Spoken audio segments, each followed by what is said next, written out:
Hello, everyone, and welcome back to D&D&D&D&D campaign number 2 of Black Ink and Blue Blood. When we last left off, the party managed to, against all previously established odds and conventions, work together and make a plan. The party, taking advantage of their flying mounts and rocket boots, made their way up to Troppu's draconic airship that continued to bombard the Kingdom of Sundragon. Having fought through their entire outer cities and towns and villages and made their way to the capital. The party managed to make their way on board unseen, however, losing Gil's pet pteranodon from Ergos in the process. Yeah. As the party snuck around, Gil began to raid the treasures that Troppu Biqock displayed proudly along the metallic walkways of the airship. Lucien and Caro started making their way to the engines and plotting to destroy them and potentially overpower the crew.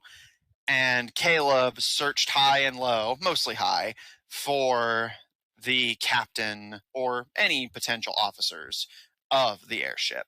However, the party found that Troppu's airship has been largely automated to run at the metallic claws of the robots that Kaloum appears to have provided the wheelchair-bound Tengu.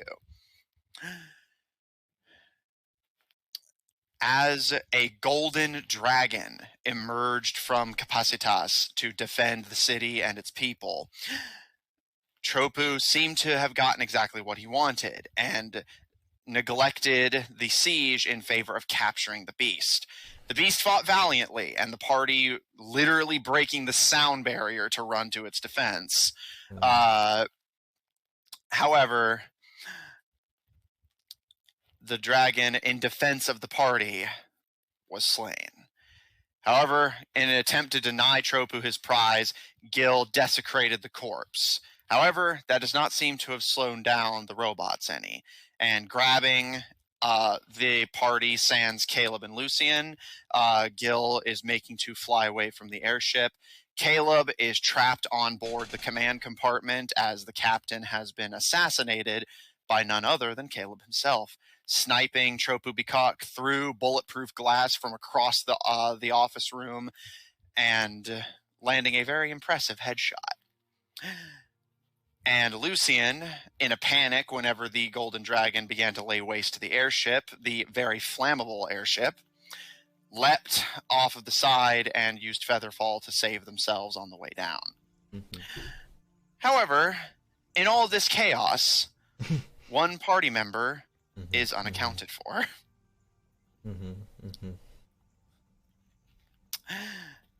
Zephyr. Yes. As you and Red make your way across the desert surrounding Capacitas, again, it's going to take you some time to get where you need to go. Do you wish to speed up your journey and potentially break stealth? You've gotten away from the primary site of battle at this point, as at this point the party's exploration of the airship has been going well into the late afternoon. So with that said, night will likely be falling soon. So do you wish to try and be in the city by nightfall, or simply just keep going at your current pace? It's mainly up to Red, because Zephyr's been holding back on his speed.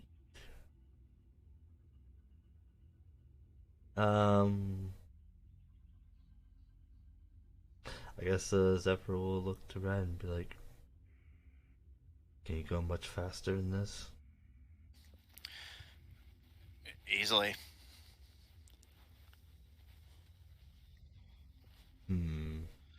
While you guys were dealing with whatever it was you were dealing with in that underground city, I started getting the hang of exactly what I'm capable of. What is that exactly? I'm fast, I can climb, and I can go unseen whenever I need to.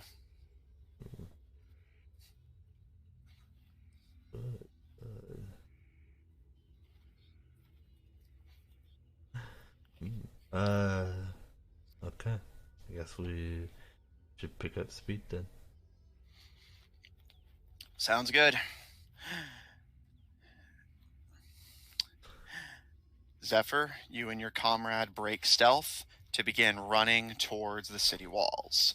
As I'm assuming your plan is just to climb them. I mean, if you can climb the walls, and I'll just walk up them. All right. At this point, again, you are several hours away from the main site of battle. You can see volleys of arrows, the occasional burst of gunfire, and the squealing and metallic shrieking of the robots that continue to pile on top of each other in an attempt to climb the Sundragon walls. And Zephyr, assuming you're going as fast as you can at this point, what is your top speed exactly? Just so I can figure out what the difference between you and Red is going to be. Well, I mean, I'll slow down for Red. Top speed, though. That's... Hold on.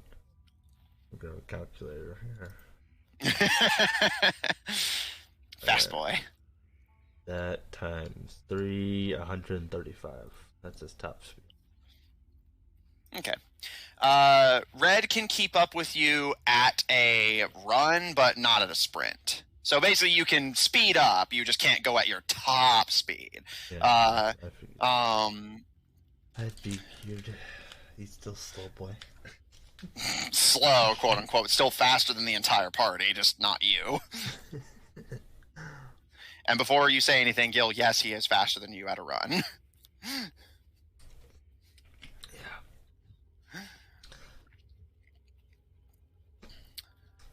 All right. Picking up into a run, but not a full sprint for you. You make your way across the sands towards the Sundragon walls. And with that, the Sundragon walls begin to come more clearly into your view. The walls themselves obviously look fairly solid. This is clearly a kingdom that expects conflict.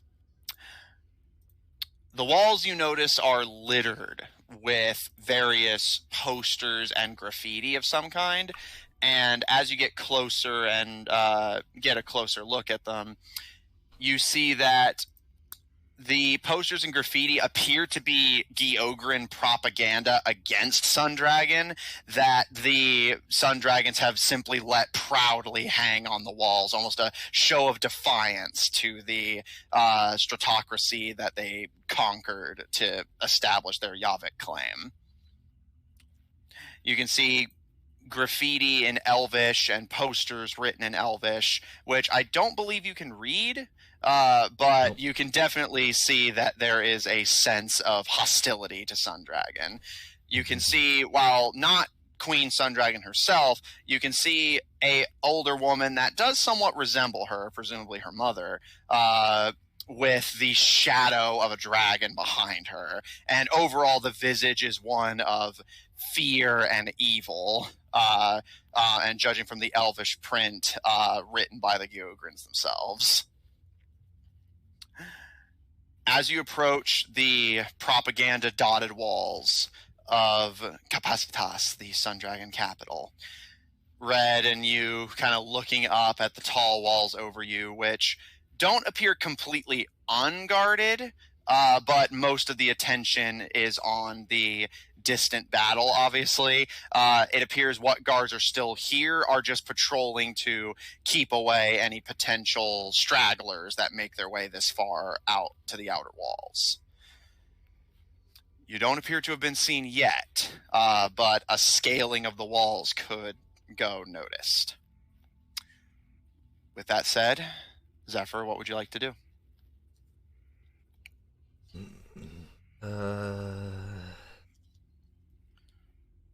I guess Zephyr will look to Red and be like, I guess just in case, you should take this for now. He's going to hand him the earpiece. He kind of looks at it with a somewhat just kind of neutral expression. He's a bit hard to read, but after a while, what are you thinking? Think we should split up? Do you have a destination in mind? Well, unless we can get well, if we can get to where, a potential spot to steal from tonight, I would say we go for somewhere we can rest. All right. Big city. They got a lot more going on right now than us. Shouldn't be too hard. Hopefully hopefully their banks are not as, active as last one. Well, if you're not planning to go through the front door, let's get climbing. Alright, Zephyr will just kind of start walking up the wall. All right. And are you trying to remain stealthy? Yeah. I don't want these guys to know I'm here yet. Yet. All right. Make me a stealth check. Alright. This thing I'm good at. Worried about red, though. Ooh, not as good as I would. My horrible demon son slowing me down. Well, you say that. I rolled pretty poorly. 15. Okay.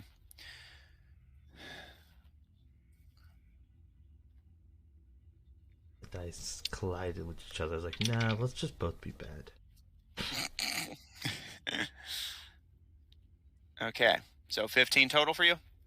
Yeah, a 6 and a 7, so. Okay. And for red, doing some quick math. Okay. The two of you begin to snake your way, in Red's case, quite literally, up the side of the walls.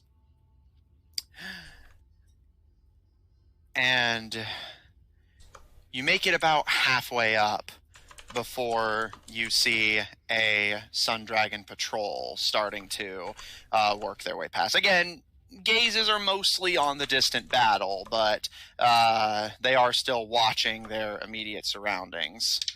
And Zephyr, you're going up a flat wall. There's not exactly anywhere to hide.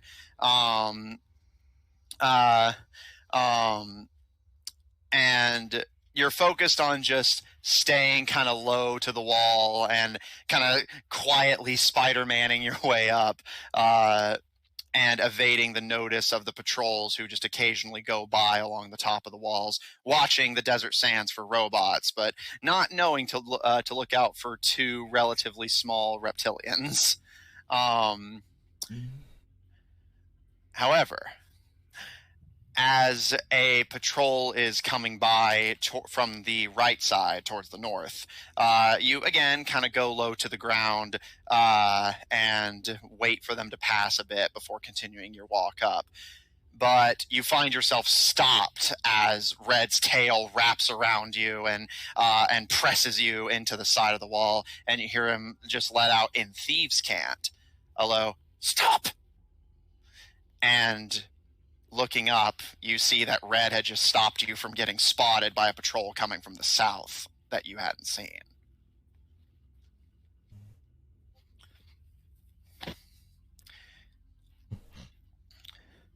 Once the southern patrol passes, Red's tail uncurls, and he just gives you a quiet nod and continues to slide up the wall. And as he starts to get ahead of you now, again, similar to you keeping low to the ground, you notice that whereas you have the excuse of magical shoes, you actually can't see what it is about him that allows him to do what he's doing. His tail simply sticks to the wall and allows him to work his way up, almost like a climbing centipede, but without any visible legs.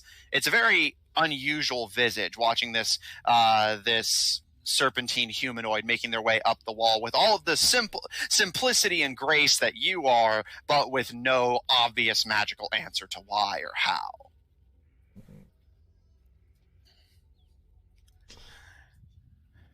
Yeah.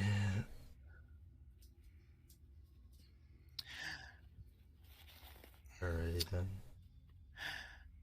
By the time you guys are starting to reach the top of the walls, you just make your way over the crest. Red takes a quick peek to the north, to the south, and snakes his way over the side and allows you to walk up after him. And the two of you, keeping low and watching for patrols, your concentration on staying quiet is briefly and frighteningly interrupted by distant roaring. And you see the battle going on the airship itself several hours away. The dragon fighting for its life against an onslaught of robots and roaring and breathing its weakening fumes in an attempt to slow down the onslaught. And Red kind of watching with all the same impassivity as you, just, well, seems like they got their hands full. Yes, it does seem like they're dealing with a bit more than they probably could chew. Our guys are their guys. Mixture of both.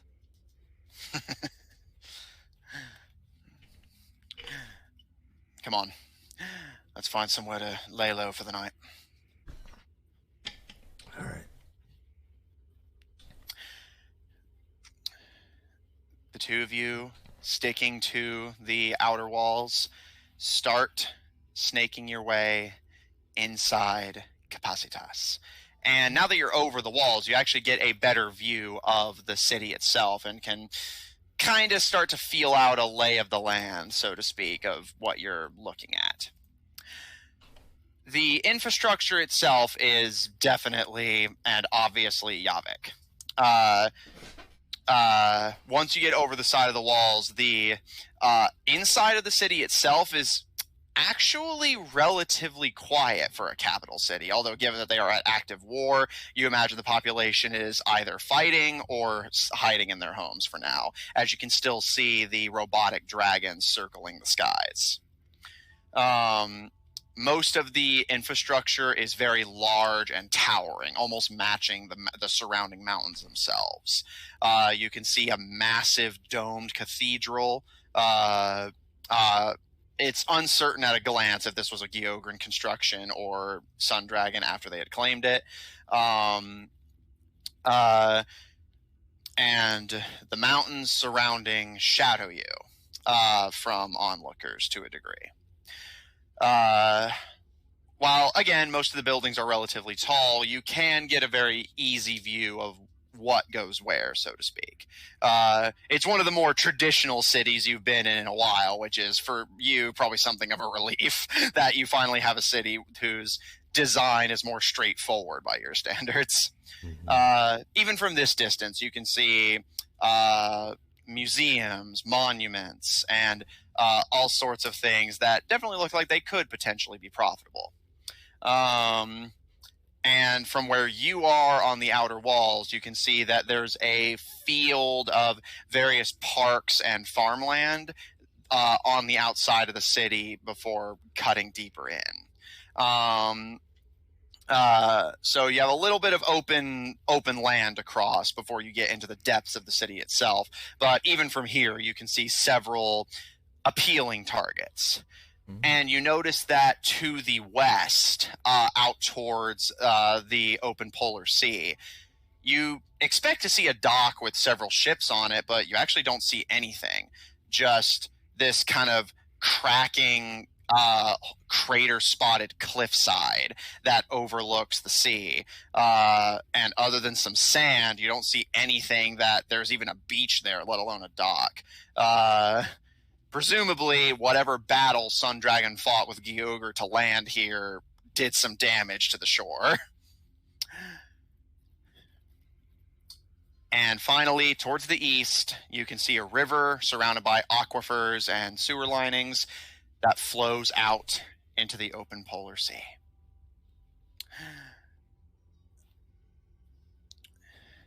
As you and Red start snaking your way down a set of stone stairs that allow people at the bottom of the walls up to the top, is there any particular destination you want to go to for your purposes of resting? You have farmland and fields to the south with a bunch of parks, the center of the city where there's just a bunch of tall buildings, the western coastline, which is mostly just cliffs and sand, the northern area, which is rivers, aquifers, and sewers, and of course the east side, which is where the primary battle is being fought.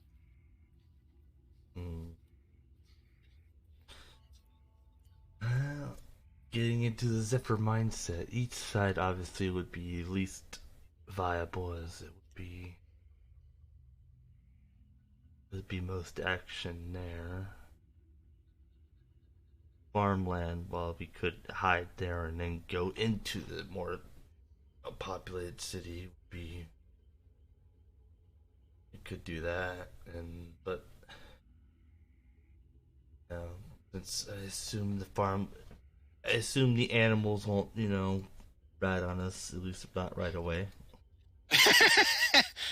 Yeah, you see a cow and just thief.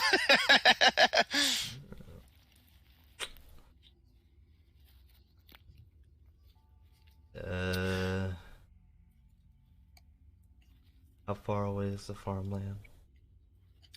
The farmland is basically right where you are. Basically, the moment you get off the walls and maybe an hour tops, and again, that's tops, you'd be in the farmland. And at that point, it's just open fields, parks, farms. All of the agriculture seems to be taking place on the south side of the city, as the north and east sides have too much construction going on to do that, and the west side was too damaged by the battle Sundragon fought against Gyogre.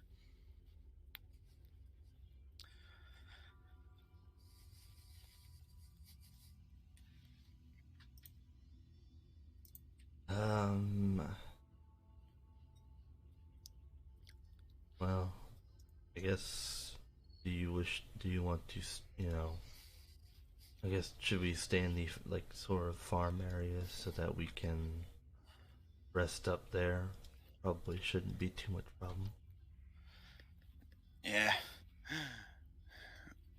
And you notice Red's watching the skies where the various robotic dragons.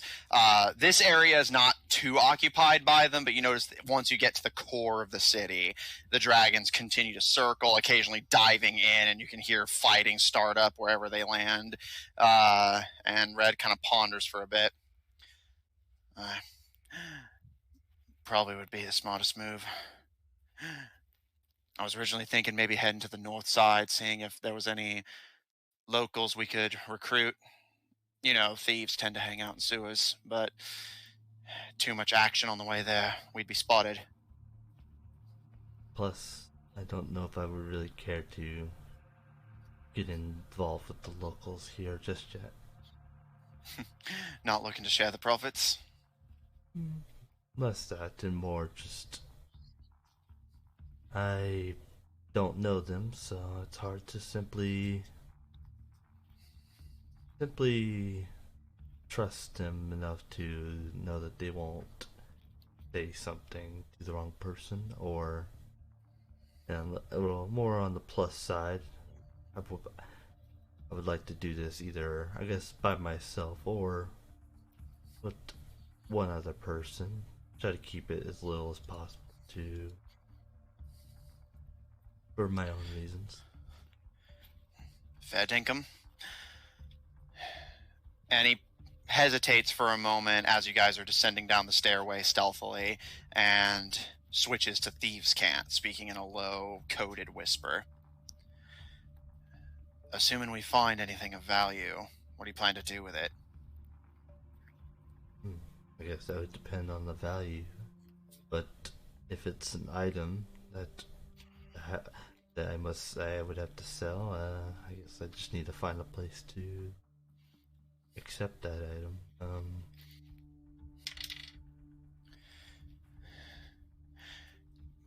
You saw that beast that just flew out of the city. That was a gold dragon. And where there's a dragon, there's a horde.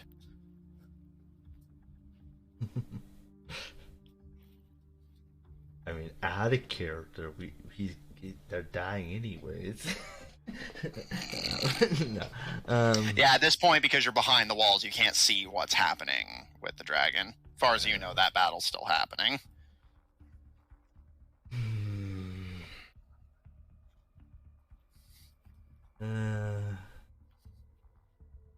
As tempting as that may be, I'm not sure if I'm willing to go up against that.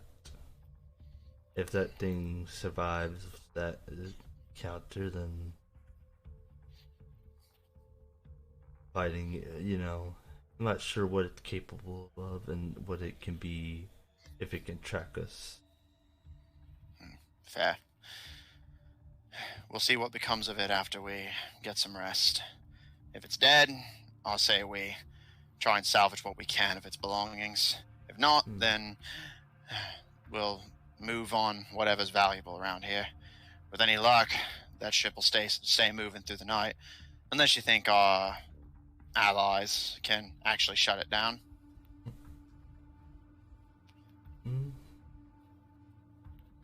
They've given a couple surprises here and there, so possibly. He kind of gives like a small nod and, all right, let's find an empty farmhouse to stay for the night, and with any luck we can be in and out after a bit of time. Alright, I guess we'll get going now. Alright.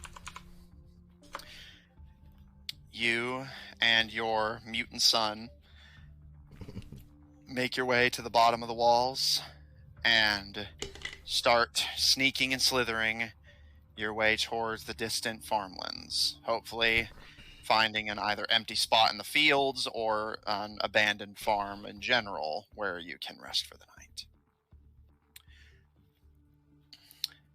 As the sun begins to set and night is preparing to fall on the battle, the robots continue to fight, not knowing yet what has become of their master. And for all any of you know, their orders may supersede Troppu's own, whatever Kaloum told them to do. With that said, as Caleb begins to wiggle his way out of the air vents, and Lucian continues to fall to a death only preventable by Featherfall. Gil, as you fly away from the dragon being dragged off by the much smaller dragon bots, holding Caro and Raccoon aloft as you survey the destruction taking place on the airship as mechanical menaces continue to surge and continue dragging the dragon away faster and faster. Gil, you're driving, so to speak. What would you like to do? Can I do a perception check to see if I can figure out where Caleb's at? Make a perception check.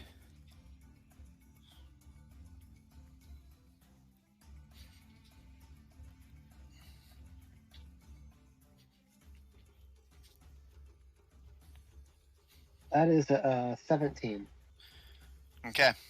And Caleb, as you wiggle your way out of the vents, are you continuing to make an effort to stealth, or are you just going to bank on Troppu's death being enough of a destabilizer to not have to worry about it?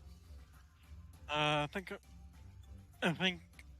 Caleb isn't going to be trying to stealth at this point. He's just trying to clamber out of the thing. and try not to get left behind. Okay. Because I think he had some idea that something was going on outside. Okay. Well, I think he saw the dragon before he got in the vent. Yeah. But by the time you got into the vents, the dragon was already fighting off the robot horde. Okay. Gil, you fly the lovely ladies you're carrying towards the stern command blimps and just start surveying the area, looking to where the party's assassin could have gotten off to, as he is the only member of the party who is not currently accounted for, at least to some degree.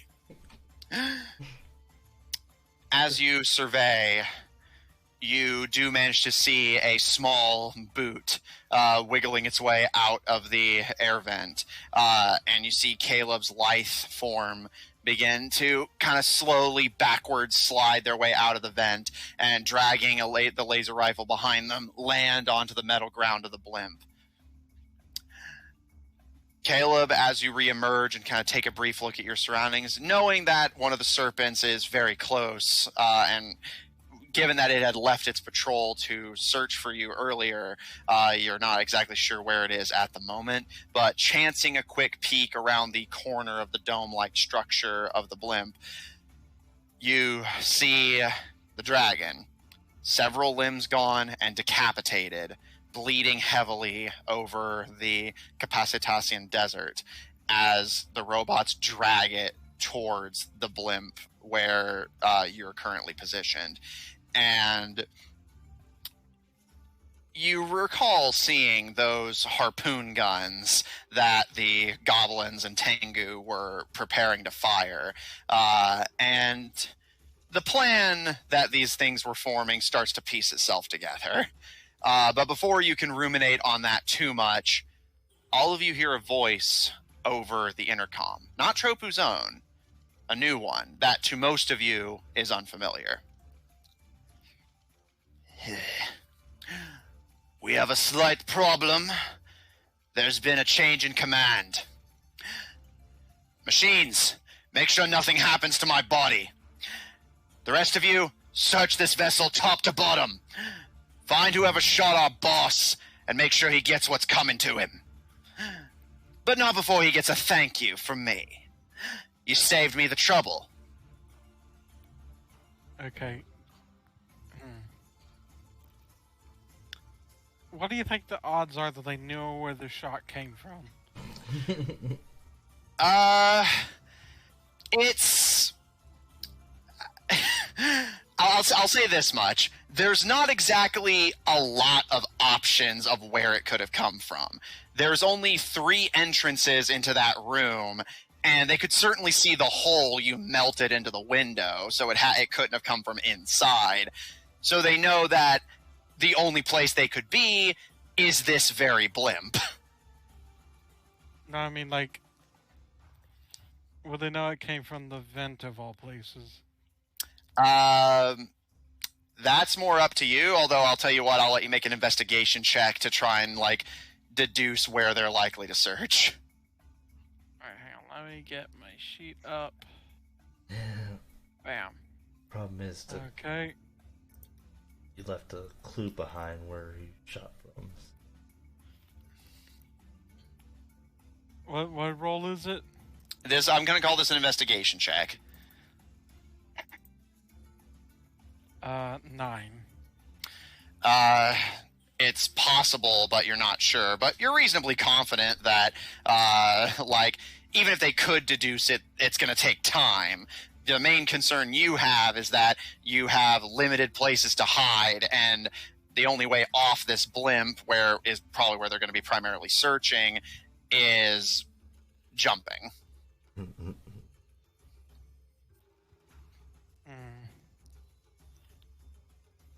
Does Caleb see Gil coming? Yeah, he's not hiding, so I'll say, yeah, you see Gil on the way. Okay. Caleb's gonna wait for Gil to get over here, and then he's gonna try to figure out what to do. He did not Okay. anticipate that killing Troppu wouldn't be enough. Yeah, chain of command, baby. kill one, another head appears, Hydra. Hail Hydra. Yeah. Son of a bitch. A Gil? fucking zombie scared the shit out of me. Gil, as mentioned, you are able to see your assassin. However, you are able to see from your elevated and distant perspective something that Caleb has not. The moment that order was belted out, the serpent that was originally hanging by the door starts to immediately survey its surroundings.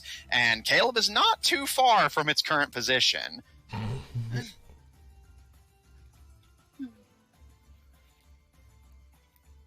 So,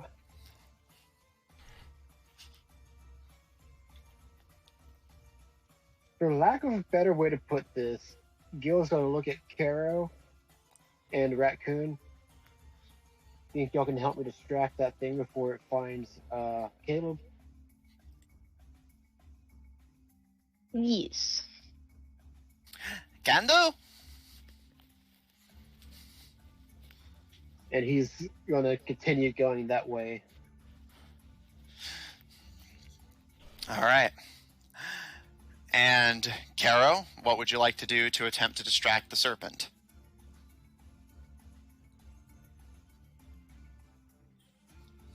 Is this also a robot? Can I Yes. tell? Okay. No, yeah, these are all robots. You can tell. They're not exactly made to be androids. They're literally just wires and cloth and metal just stitched together.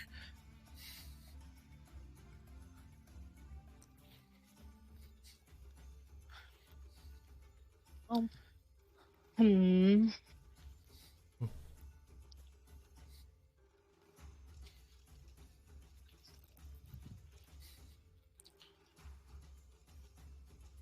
Sorry, I'm looking at all the things I can do. Yeah. Also, would Gil have seen Caro fill her flask with the dragon blood? Caro, were you attempting to do that stealthily? No.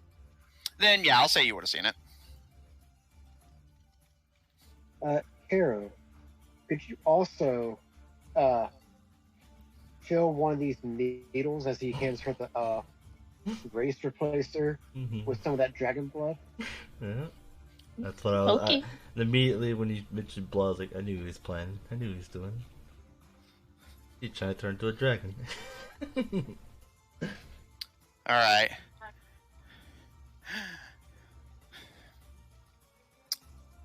Caro, that narrows down what you're going to be doing. And Raccoon, readying their laser pistol, kind of squinting a bit against the wind and the sheer distance between you guys and the headquarters blimp, just kind of pats you on the shoulder, Gil, and get me closer. I can't reach it. He's going to try to Bring pick me up the closer. space. I want to hit it with my sword.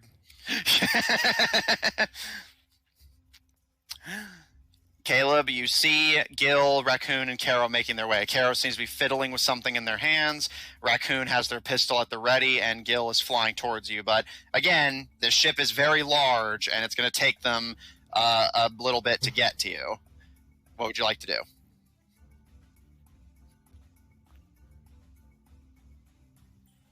I already said he's waiting for them. Okay. The serpent, for its part, kind of looming its head, which again seems to be haphazardly constructed out of a toy, surveys the surroundings for a moment, and once its little plasticine eyes land on Gil and the three of you flying towards it, its eyes begin to flash rapidly with that same hypnotic energy. However, at this point, all three of you have resisted it enough to be immune to it for the rest of the day. So fighting that and doing this all quickly has saved you. And the creature, protectively closing its metallic and cloth hood over its head, lets out a low warble and you all hear Bragdu's voice over the intercom again. Arranging a pickup, are we? Dragons, bring them out of the sky. I don't care if you have to rip them apart, and I don't care what Dr. Knight says. Rip them to shreds, drain every last bit of ichor from their bodies.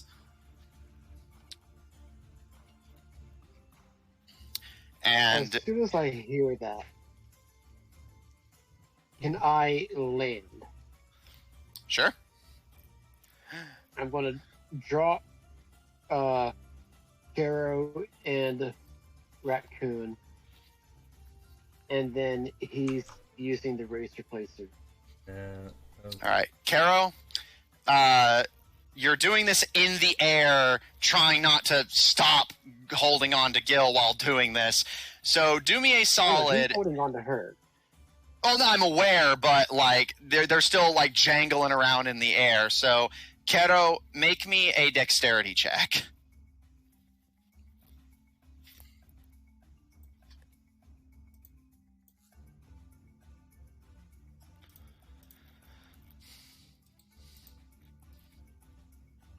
At 24.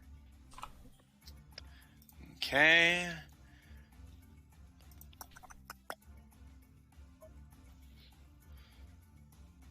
Okay. It takes you a little bit of doing, but as Gil tightens their grip on you to free up your hands, you manage to, as cleanly as you're gonna, draw blood from your vial. You fill up one of the syringes of the race replacer as Gil lands on the ground.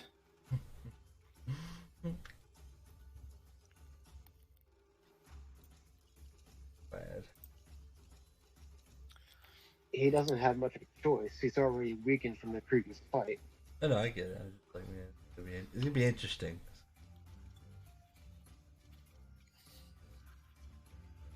Have I landed yet? You're about to. We're going to come back to you in just a moment.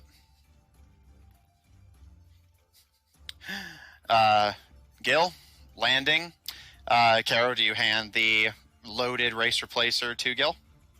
Yeah. Okay. Gil, as you take the race replacer, you're just going to inject yourself with the gold dragon blood? Yes. All right. Gil, you ensure that the loaded syringe is readied. Jab. Where are you going to jab yourself out of curiosity, just for flavor? Leg. All right. Jabbing the barrel of the syringe gun into your leg, you pull the trigger and you can feel it inject you and begin to fill your leg with blood. You wait. You saw Zephyr do this, so it should only take a few seconds to kick in. And as you can see, a horde of the dragon bots start to kind of break off from the flock and make their way towards you. Nothing happens. I was worried that would happen. He puts it away and prepares for combat. All right. Keto, what are you going to do? She'll pull out a crossbow. Okay. Raccoon, kind of looking around urgently, readies their laser pistol as the horde of dragons begins making their way towards you. Lucian. Hi. You come to the requested, I believe you said it was 400 feet up you wanted to cast it? It's 60, but I mean, you could, I think you could do it up to, like, do it fairly high up for it. Yeah, so yeah, just how high up? Because at this point you're going to hit the ground in a few seconds. So, like, at about what distance do you want to cast Featherfall?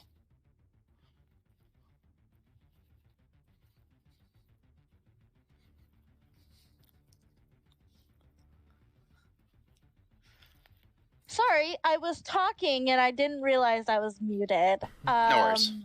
So I'm not sure what the spell says. Let's see. It's like every 60 feet per round. Yeah, for like 10 rounds, right? Mm-hmm. So you can go up to 600 feet if you wish, but it'll just take you longer to get to the ground. Yeah, I don't want to take too long getting to the round, so like I'd say 100 feet, maybe. All right. The airship continues to get... doom. Yeah, the airship continues to get further and further away from you, the spinning turbine that you had banged your head on swirling above you, and as you look down to see the desert sands rising up rapidly to meet you, what would surely be a fatal impact, you say a prayer, mumble a spell, and whoosh, cast Featherfall. Your descent halts almost immediately, and you can feel your stomach like roll and drop as if you had just taken a sharp fall on an elevator. And I hate elevators. Before you start to drift slowly down.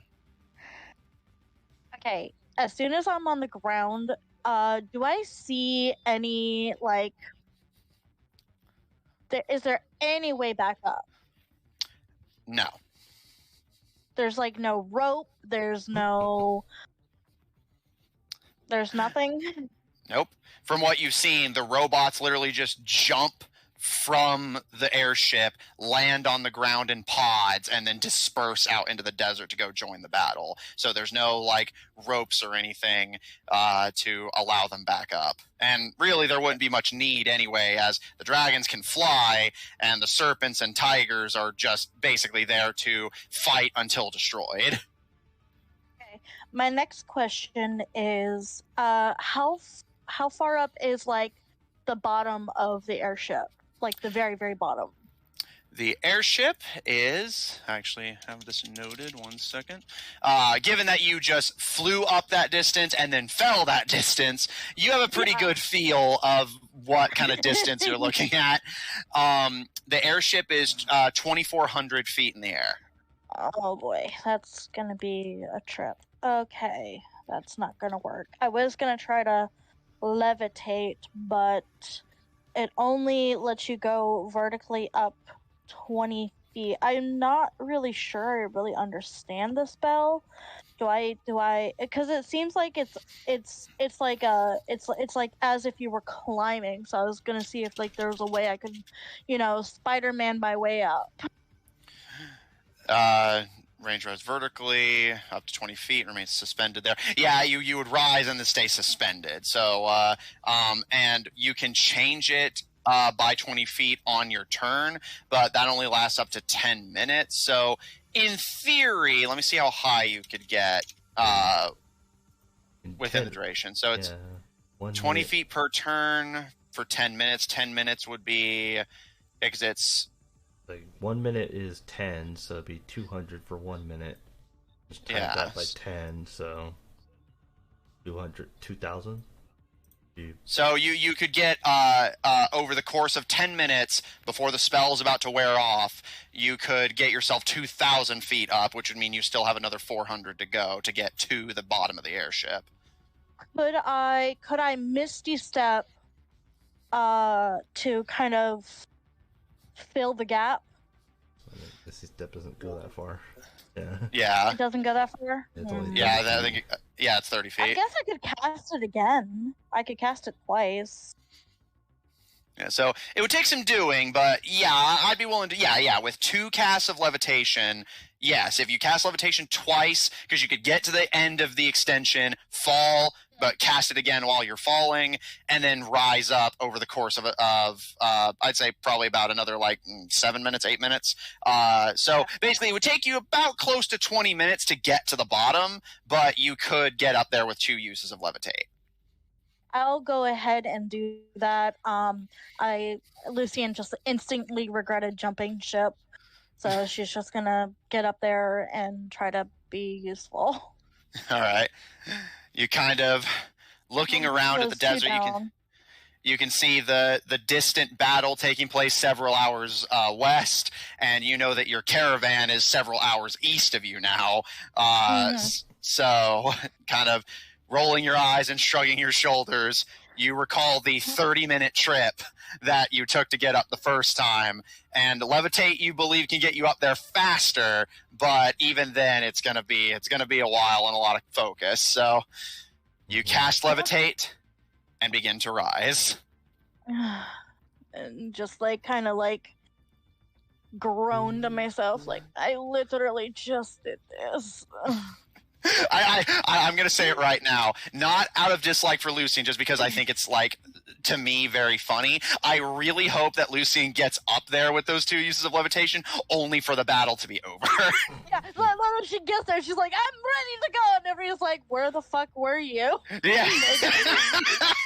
You know what? I'm still gonna take out the fucking cannon. Leave me alone. Yeah, you just, like, storm off to go deal with the cannon. I think that would be hilarious. No, I'm not gonna lie. All right. But I already marked 2 of the spells, so that way it's already marked down. Okay, if anything stops you, I'll mention so you can get one of those slots back. But you begin to rise upwards via levitation. That's a lot of rounds. I believe I can fly. That This said, is one of my new wizard spells. now You learned while falling, you know? Ironic, isn't it?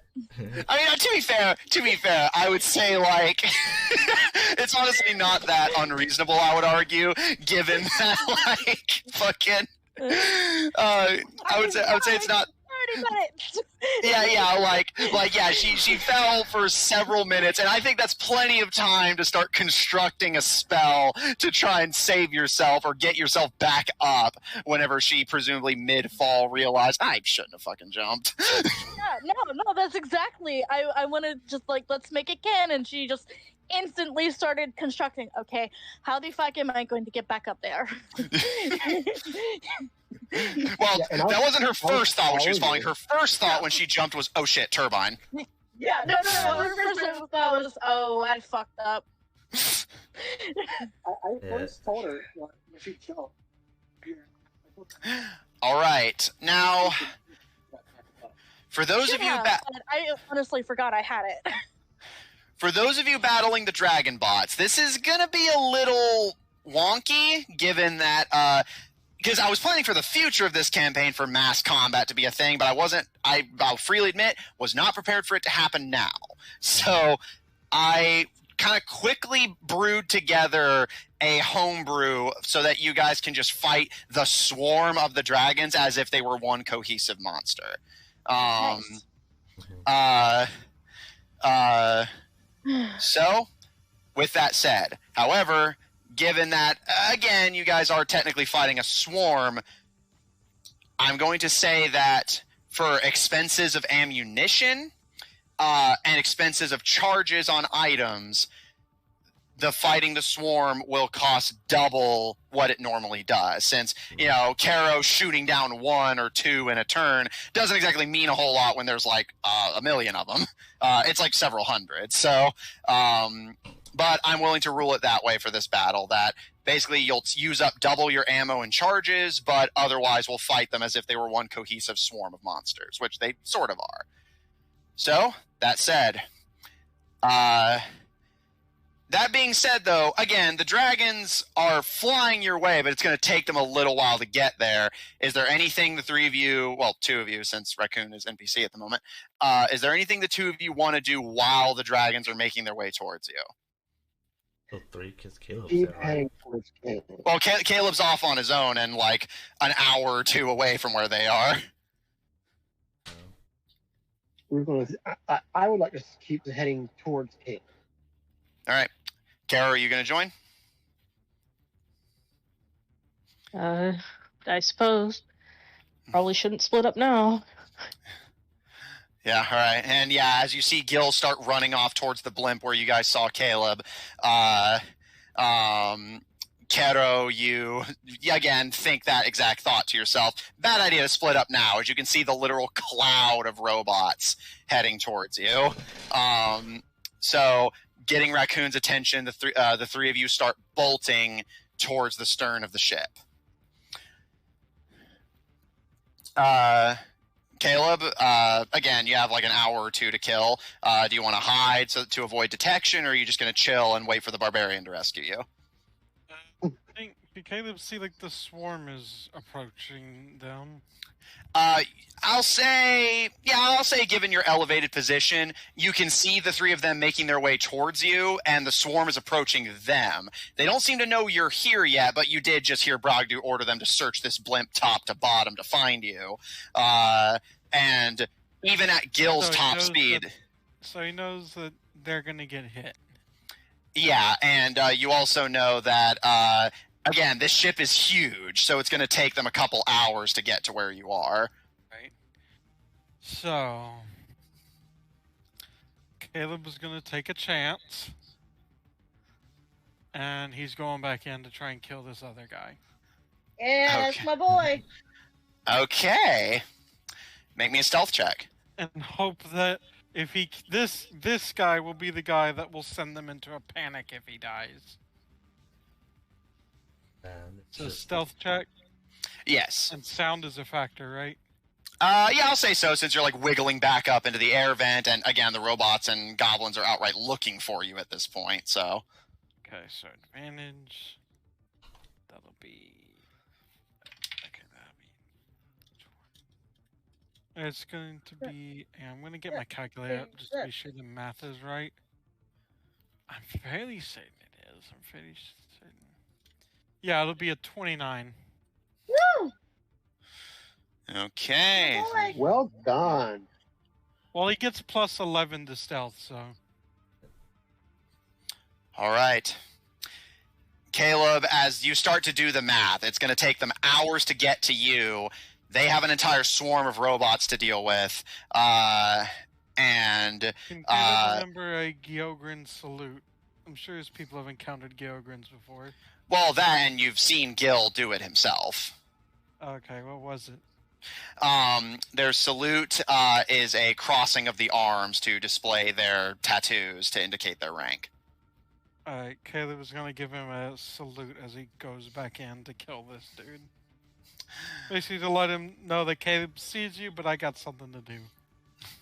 Yeah, so yeah, I'll say for funsies, Gil, with your elvish eyes, what do your elf eyes see, as they say? You can just make out the distant form of Caleb reemerge from a hiding spot, kind of contemplate the situation for a moment before giving you the Geogrin salute you had given to indicate your rank in the past, and climb up into the air vent he's already broken to presumably do what he had done again, as you guys just found out from Brogdu's announcement that Caleb successfully assassinated Troppu. Yeah, I'll quickly return it. Okay. Caleb's gonna scamper up in there like the little scamp he is. All right. And none too soon. Similar to the first time, as you wiggle your way in, being a little faster now, as at this point they know you're here. You hear the metallic serpent pass by the air vent, and this time it stays there for a long moment, scanning the entire area much more thoroughly. As this time it has direct orders to find you, and if what Bragdu orders any indication, rip you apart and drain every last drop of ichor from your body. Damn. And Caleb gave them such a quick death. No one ever said Bragdu was merciful. Hopefully he's not super strong whenever he's not combined with his thing yet.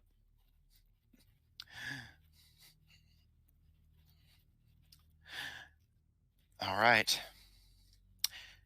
Caleb, I'll say your situation comes first, since yours would be the quickest to resolve by far. Caleb, wiggling your way, rifle at the ready, you make your way towards the shattered air vent, or shattered is a strong word, but the very heavily bent vent. Can he make out Bragdu? Can he get a line of sight on him? Make a perception check. I get +9 to perception. That'll be a 21. All right. Caleb, crawling your way through the vents once again, laser rifle at the ready. You approach the broken vent, and this time, however, you can't just press your face up into it. As you approach, you have to kind of pause for a second, as with the stealth roll you rolled last time and the investigation that the robots are rolling to find you, while they don't know you're in here yet, or you would be attacked already, you can see the gleaming lights of the vent that you shot from last time being coated in the gleaming light up eyes of the various robots, as they appear to have found the damage you left to the vent and are watching it carefully. Vent connected to another vent. Yes, I will say that taking a look around, you see that there is a vent above you that kind of curves around the circumference of the blimp, and you did see with your previous perception in this room that there was a vent on the opposite side. Can Caleb wiggle his way into that passage? Quietly. You can certainly try. Make me an athletics or acrobatics check, your choice. And then a stealth check? Yes. Okay, that's going to be an 18 for the acrobatics. Ouch. And then a 19 for the stealth. Okay.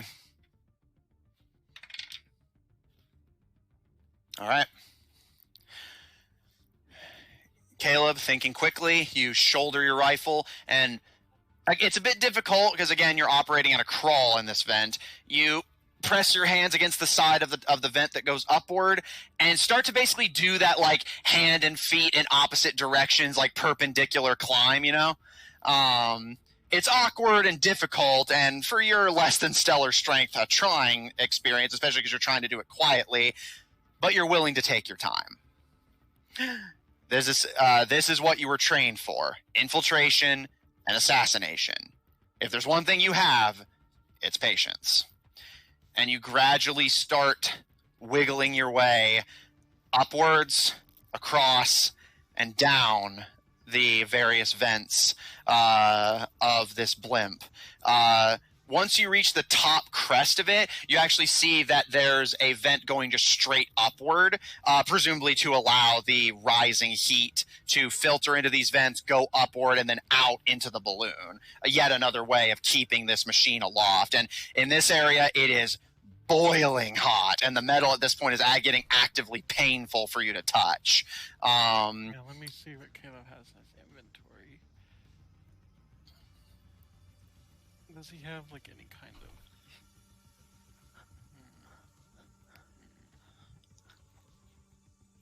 I'm trying to see if he might have anything he can use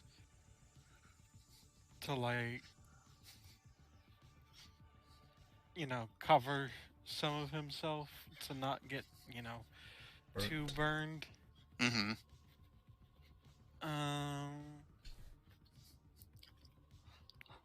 Don't need another gill. In his bag of holding, he does have his old studded leather armor. Could he use some of that as, like... Kind of to sled your way? Yeah. Yeah, I'll allow that. It's creative. Pressing your... taking out your old set of armor before you got this new set, you press it to the burning ground and start to kind of sled your way across, still trying to stay quiet. And it's also getting very difficult to breathe. You're sweating, and the sweat is like getting in your eyes. It's getting hard to breathe with all this heat, especially because you're right under the primary or one of the primary balloons, and you're basically pressing your sopping wet body into leather to just slide your way across this metal vent. And it is with no small amount of relief whenever you see the drop off into the next, into the opposite vent coming. And as you start now having to do the same thing but downwards, knowing that if you slip with all the sweat on your arms, you are going to fall, it's going to be loud, and you're going to be trapped in a vent with robots on all sides. Make me an athletics or an acrobatics check to get down safely, and then make me a stealth check to get down quietly. Okay. That is going to be for the acrobatics. Going to be plus 7, 23. And then for the stealth,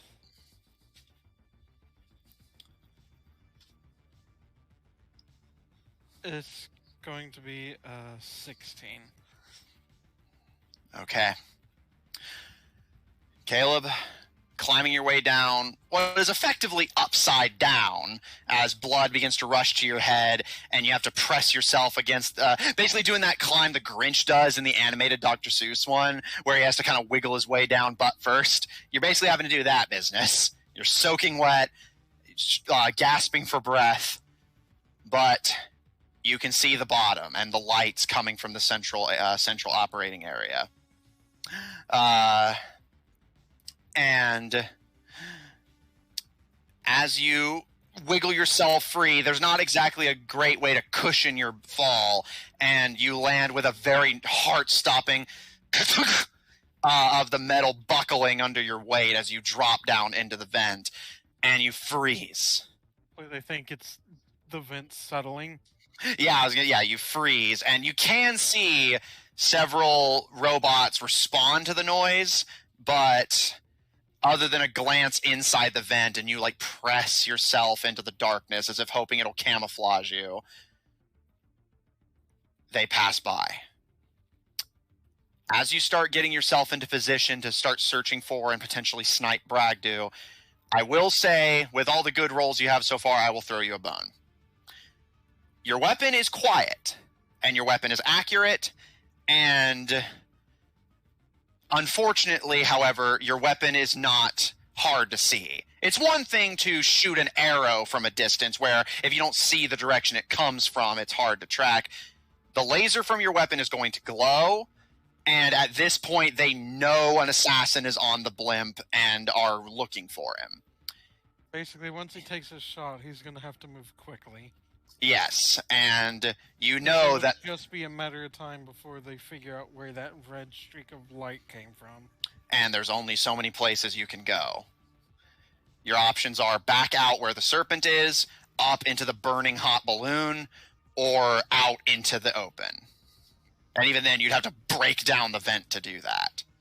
Yeah. Also, he'd probably rather take his chances running from the serpent.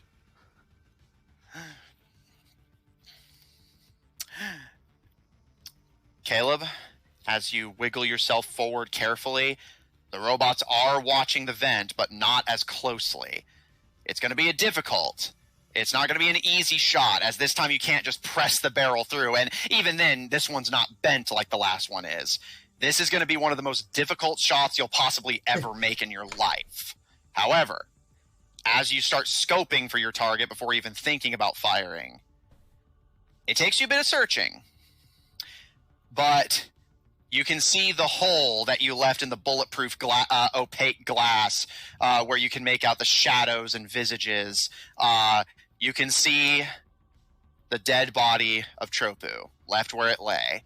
And from the, again, somewhat mangled, not mangled as in the body, but mangled as in, the glass distorting your view, you can just make out that, indeed, as you predicted, your shot blew his head clean off, basically.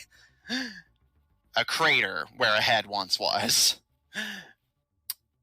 And after some searching...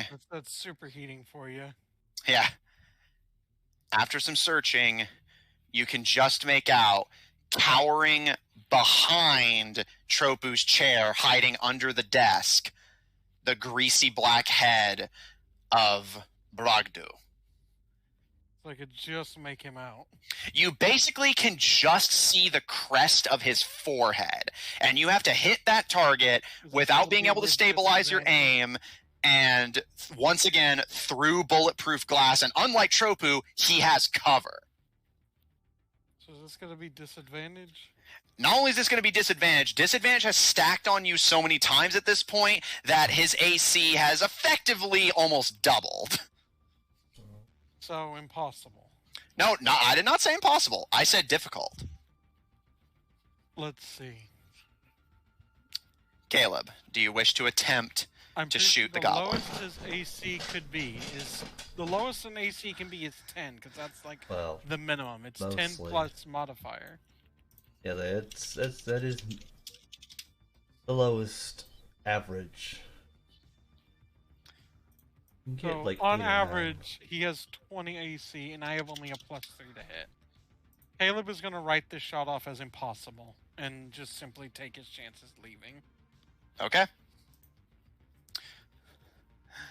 I mean, unless he can, like, do something like just open the vent just enough that the barrel will fit, and then just the very tip of the barrel goes through.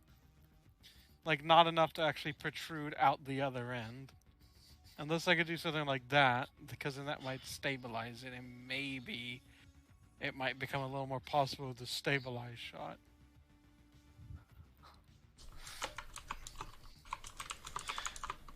Well, that's up to you if that's possible or not. So. Oh well, I'll say yeah. You could basically stabilize the gun. The problem is that again, this is a very very small vent. You had to bend the last one to be able to fit the barrel through. So yeah, you'd effectively have to fire between the slits and hit a very small, precise target that's very far away. Could he bend it again without being seen? You can try. What does he think the likelihood of that being possible is? Make an intelligence check. Intelligence check. So let me scroll up. +2. 17. Much like the shot itself, it is certainly possible, but it's going to be difficult. Honestly, you've done it before. You honestly do think you can bend the bars again. As they're made to allow the easy transfer of heat. It's not that they're like crazy strong. The problem is going to be doing so quietly when the vent is being actively watched and observed by the bots. Firing without bending them will make the shot harder, but give you much more time to work with to get out, and also decrease the odds that you'll be spotted before you even get the chance. But if he tries this and fails, he could just run. Yes. As if he basically he could just split without taking the shot. Indeed. And he'd probably have at least enough time to get out and just run, because he can disengage his opponent's action. Mm-hmm. So he is going to try to be quiet and prepare the vent again. All right. Make me a strength check. Fortunately, he is not good at strength. He has a -1. Yeah. 14. All right. And now make me a stealth check. Since you said it's difficult, so is my advantage going to be canceling out a disadvantage? Well, no, you don't have disadvantage. I was more saying it's difficult because basically before you were operating on nothing but the passive perception of the goblins. Now there are robots in here who are actively looking for you. So every time you're rolling stealth at this point, you do still have your advantage because it's muffling the noise. But the problem is that I can roll to see if they find you rather than just banking on a generally somewhat low passive. All right.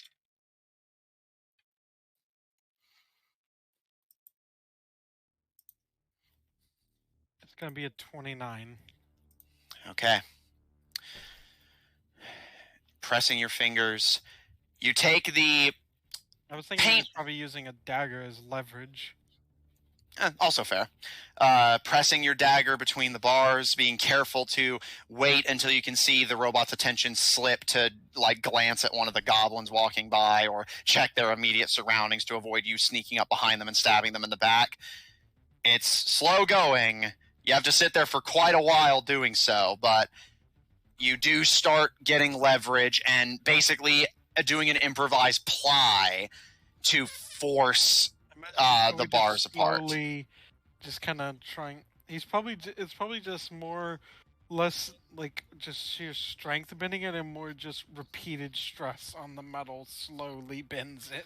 Yeah, and you're basically like sticking the dagger out, push, pulling it back in when the robots look, and having to do this. So it's going to take you a while, but I will say you do start to make progress. A while to get over here, anyways. So yeah. But I will say you do start making progress, and you have not been detected yet. So you start working on separating the bars to give yourself a better angle to actually adjust your aim. If just basically shooting between the bars isn't going to cut it. We'll come back to you. Lucian. It takes you, I'd say, probably in the ballpark of like 20 minutes, especially if you want to get not just to the bottom, but actually to a standable place on the airship. Yeah. So you basically just jumped, fell, and then just from where you jumped, you're going to start levitating up? Yeah. All right. So as you're on your second use of levitation now, so bear in mind levitation is concentration, there is an obstacle. The spinning turbine that had clipped you when you first jumped. Do you wish to try I'm technically climbing, could I just like push myself against the boat? You are not technically climbing, you are floating via levitation. Well, it says that I could use it as if I was climbing. It says so in the spell. Remain suspended. Let's levitate a target. Target can only move by pushing or pulling against a fist object surface within reach, which allows it to move. Well, that's if you're targeting someone else and they're trying to work against it. Okay.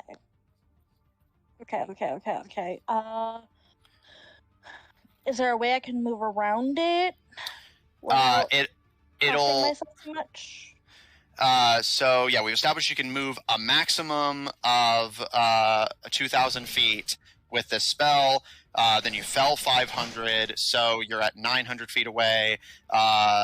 So yeah, about half the spell. So you have 5 minutes left of levitate. I'll say that yeah, with that you could get to the other side of the pathway. That basically levitate yourself in another direction. And then hoist yourself onto the path. However, I will point out that, and you can see from where you're floating up, even through the spinning turbine blades, the area is guarded. And you remember that the dragons are always on the lookout for aerial assault. You can attempt this, and that will get you past the turbine, but you will have to be stealthy or risk being detected by the literal army of robots. I mean, I don't really see much of other choice. Okay. Lucian, make me a stealth check.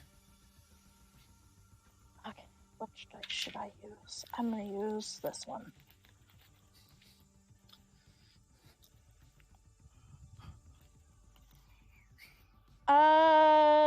It's okay. 19. All right. Wait. Yeah, 19. Okay.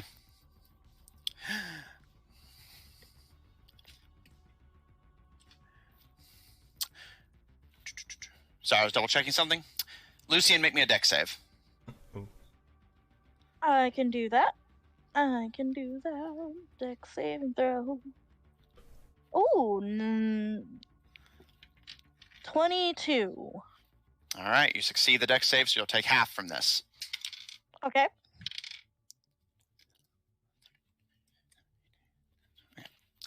Lucian, you take 9 piercing damage as you start basically levitating quietly on, like basically clinging to the bottom of the metal pathway, avoiding the swirling turbine behind you. And you start hoisting yourself over the pathway back onto the area where you had first jumped from. You can see the damage to the pathway, which only just barely avoided hitting the turbine itself. And as you pull yourself onto the pathway, you don't have a whole lot in the way of cover. When you and Caro were sneaking through this area, you had to basically chance it by hiding either behind pedestals that were displaying magic items or hiding in the crops that they were growing to feed themselves up here. And as you pull yourself onto the path, finally back on the airship, where you can see the sky is just a swarming mass of flying robots, and tigers and snake robots are all over the ship, searching for intruders and dragging the now having stopped bleeding actively dragon corpse toward the headquarters airship. However, that damage you took comes in the form of a harpoon being fired that pierces into your shoulder. And looking over your shoulder, you see one of the dragon bots had spotted you and gives a and starts trying to yank you off the side of the airship to drop you potentially to your death if you don't have another use of Featherfall. But even if you do, you do not want to make that flight again. I really don't. I really don't. It shouldn't take very long. It's like, what? Minute? You're just like, welcome to the party. Am I back on the ship? Am I back on the ship? Yes, you're on the ship, but at this point you have been confronted by one of the dragon bots. However, because it got an attack on you, that did use up its quote-unquote surprise, and if it's going to call for help, it hasn't done so yet. Lucian, roll for initiative. Oh, cool. 18. Okay. Let's see, what can I do? What can I do? You have the initiative. Sweet.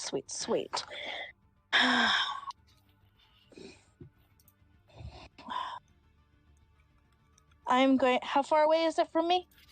It is 10 feet away from you. Oh, okay.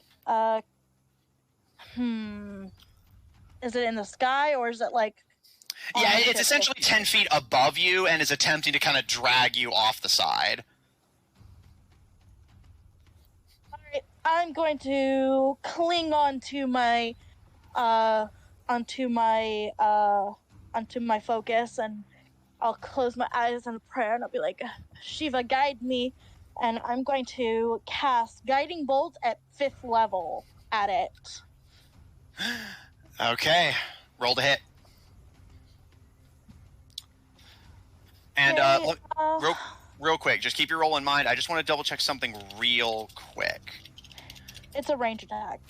No, yeah, I'm double checking if it has to be a 5-foot distance or if it's just if you're within melee range of the creature.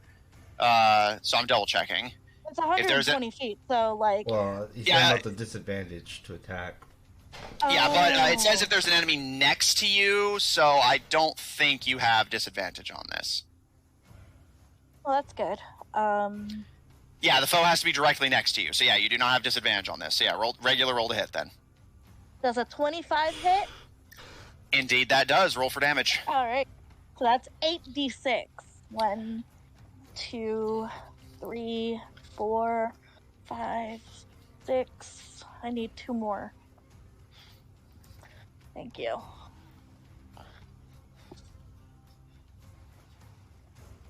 Show me some love. Mama needs some love.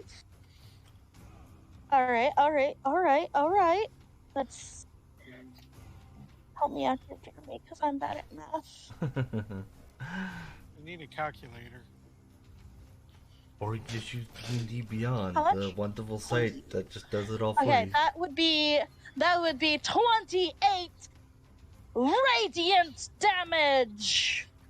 Okay.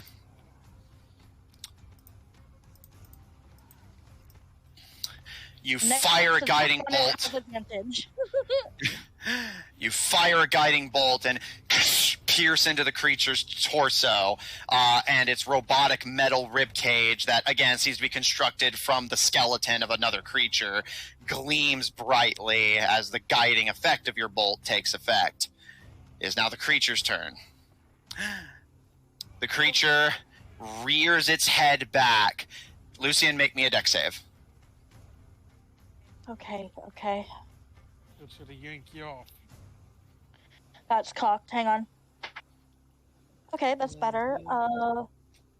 I was just messing Yeah, it's a around. save. So that's a what? Stop saying numbers. I'm counting. +4, right? 19. Yes. Okay. Hear you, but I'm like focusing. So like, don't say numbers. All right, that's a 19? Yes. Okay. 10. 21. You know what, Austin? Lucian, you watch as the dragon rears its head back, and you're initially prepared for it to start yanking you so you stabilize your footing, but you see a weird black substance beginning to build up in a pouch on its neck, and thinking quickly, you dodge to the side just in time as a streak of oil spills out onto the pathway. Oh, trying to make it all slippery. Indeed, you have avoided getting coated in the oil, but this area is now difficult terrain, and you have advantage on future dexterity saves. However, that was its action. Give it Okay. advantage. Or disadvantage, sorry, thank you. Again, I'm a little ill right now, so That's fine. Lucian, what would you like to do?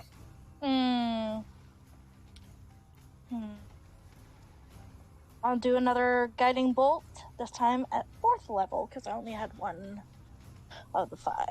We're doing this entire. And I have fight? advantage now.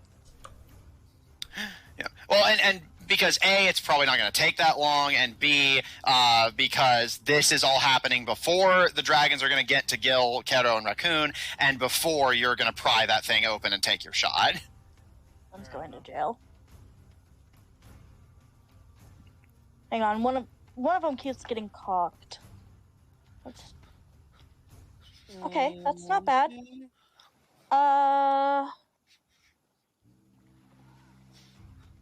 26 to hit. That's a hit. What are you using? Guiding bolt. Okay. 6. Okay. Come on. Be good to mama. Ooh, okay. So that's 27. 27 radiant damage. Okay. That was not correct. Again, yeah, there we go. 27, there we go. It's like silly calculator, it doesn't have that much health. Not anymore. All right, you fire another guiding bolt. It's basically because it's becoming this contest of like you wrestling against the harpoon in your shoulder and firing bolts of energy at it, and this thing like coating the ground in oil and mechanically shrieking. Is that the end of your turn, Lucian? Let me see. I have bonus action. I don't have anything I can do from my bonus action, so yep, that's it. Okay. The creature, let's see what it's going to do. Okay.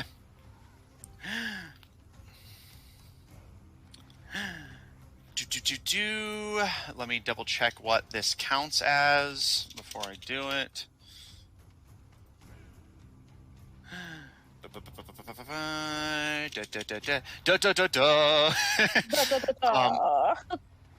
Okay.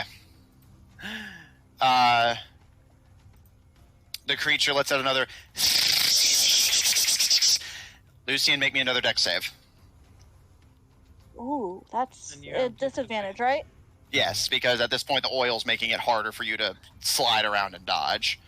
Okay, that's not bad. Let me see. I got a +4. So 18. Okay. It lets out another of oil, but at this point the ground's getting super coated and slick, but you have avoided getting coated in it once again. Although the same cannot be said for the hem of your dress and your shoes. However, the creature, at this point, you see it begin to wiggle its tail, and it's going to try and pull you over the side. Shit. Because that's movement, isn't it? In the dragon's case, it can use that oil spray and then make a few attacks, which it didn't do the first time because it was just trying to focus on coating Lucian, but at this point, it realizes that it needs to fight for its own survival.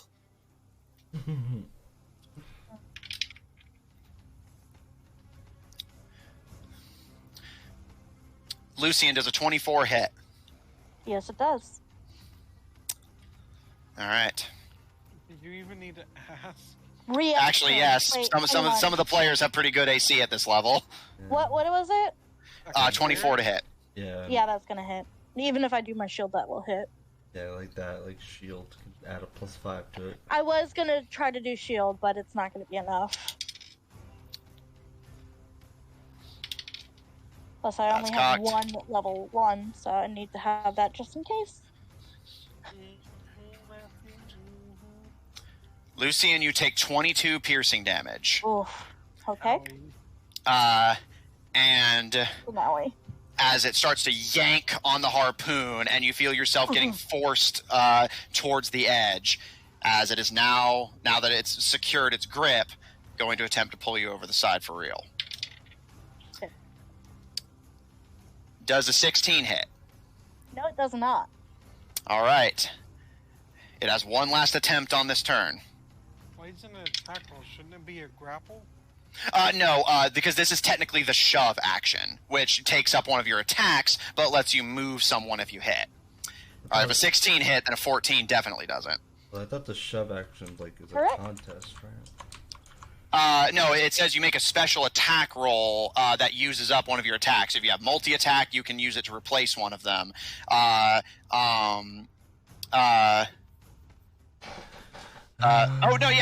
Instead of making an attack roll, you make an athletics check contested by the targets. Well, regardless, Lucian's still up. But thank you for correcting me. I was not aware of that. I thought for some reason that it was just a straight... I think I was thinking of disarming. That being said, given that this mistake is in Lucian's favor, I'll let it slide. Lucian, you can feel it attempting to pull you over the edge, but it is not successful, although you are struggling to keep your grip, as, again, the ground is super slick at this point. What do you do? Is it connected to, like, a wire or string? Yes, there is a wire connecting it to a gun on its tail. Does it look like it's, like if I had, like, something to, like, cut it, would it be able to, like, will I be able to, like, circumvent it? You feel like you could certainly try, although it does look like it's made out of metal instead of typical wire, so it's not going to be an easy cut, but you think you can do it. Aren't wires usually made of metals? Well, bear in mind, because this is like essentially a harpoon, which in this day and age could be made out of rope or even just string. How badly hurt does it look? It looks injured, although given that it took Caleb basically shooting its wings down, and you know Caleb can do some damage when he wants to. The thing survived that; it just couldn't fly anymore. You feel like your best bet. You are doing some damage to it, and you feel like if you kept this up, you could probably take it down on your own. The problem is what it could do to you as you fight with it. Right, right. That is my concern.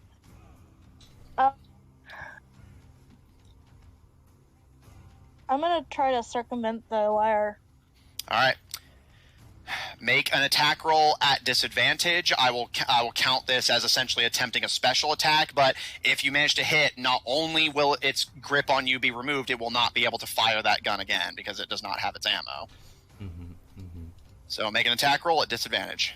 I will. Okay. Well, I won't say anything. I'm sure with these kinds of things, if you hit, you break it, right? Yeah, the idea is that basically you can make a harder attack in exchange for if you hit at all, doing some special damage. It's a homebrew rule, but one I like, so that fights don't just boil down to I rolled a hit, I rolled a hit, I rolled a hit. It gives the player some options to attempt like special attacks. Do I add anything to it? Yeah, it's your usual attack. You just have disadvantage. Just make sure that it's a melee attack, or whatever you intend to use to break the wire, and you're good. 22. That'll do it. What are you using? That's a good question. I know I have shit in my bag. Wait, how'd you know it was a 22 if you didn't even know what you were doing yet? Yeah, it's all +8s. Oh shit! I got my I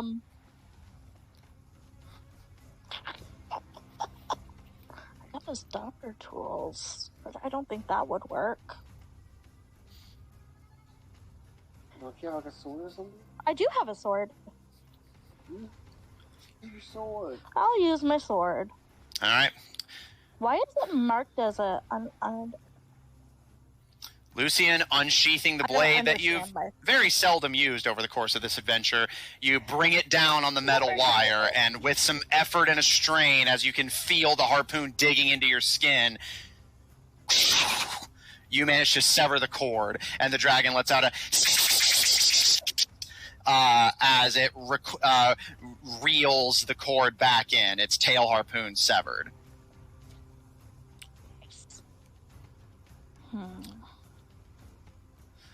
Anything else on your turn, Lucian?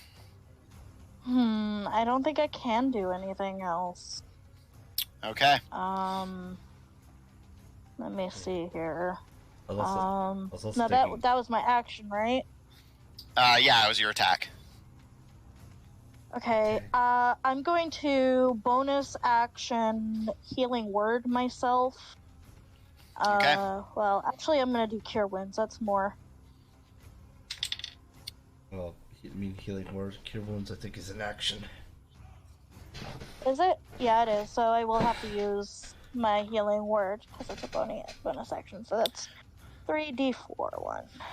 All right, and while you're rolling to heal, I went ahead and rolled to see what the dragon was going to do next, which, looking down at its damaged tail and realizing that you're putting up far more of a fight than it really wants to deal with right now, especially when it has prior orders, it glares at you for a long moment before, with its connection to you severed and it too far away for you to get an attack of opportunity, turns broken tail and flies towards the rest of its flock. Mm-hmm. Well, the battle is over. However, the robots know you're here now. Yeah. Well, I'm gonna go try to find my friends, and I healed myself for like 17, but that's gonna leave a mark. That's for sure. Okay. Actually, before I go to my friends, am I by the cannon? The cannon is on the bow of the ship. You're in the exact center where the central turbine is, but you can start making your way to the bow where you saw the cannon if you wish. Yes, I would like to do that. I feel like it's a very stupid move, but you know what? Lucian promised. Okay. And for my reference, are you going to be stealthy about this? Yes. All right, roll me stealth. Okay. What is my stealth? Nice. That was a natural 20 plus 4, so 24. Okay. What the fuck is going on, D&D Beyond? Come on. Lucian, you know the robots know you're here, so you start keeping low, and you decide to set out on the original mission you had put for yourself. And you're going to take that gun out. As you can hear it, let out another magical blast, and crater Capacitas below. At this point, the sun has set and night has fallen. Gil, Kero, and Raccoon dash across the city-sized ship to make their way towards Caleb, and as the mechanical robots start to bear down on them, and Lucian, with them drawing the robot's attention away and the pathway broken, you cross into that central kind of gazebo of sorts that overviews the whole ship, where you and Caro had been sitting by the fire and discussing what to do, and start sneakily making your way towards the other end of the ship. Opposite where the rest of the party is going, but you have your own objective you're planning to oversee. Enough my word. What can I say? Zephyr, with Red in tow. Again, it's nightfall by the time you guys make it to the farmlands of Sundragon. You can hear cannon fire and the sounds of battle going all through the night, and the very occasional, like, distant whining announcements of Troppu and Bragdu from the airship, but they're too far away for you to make out clearly what's being said. The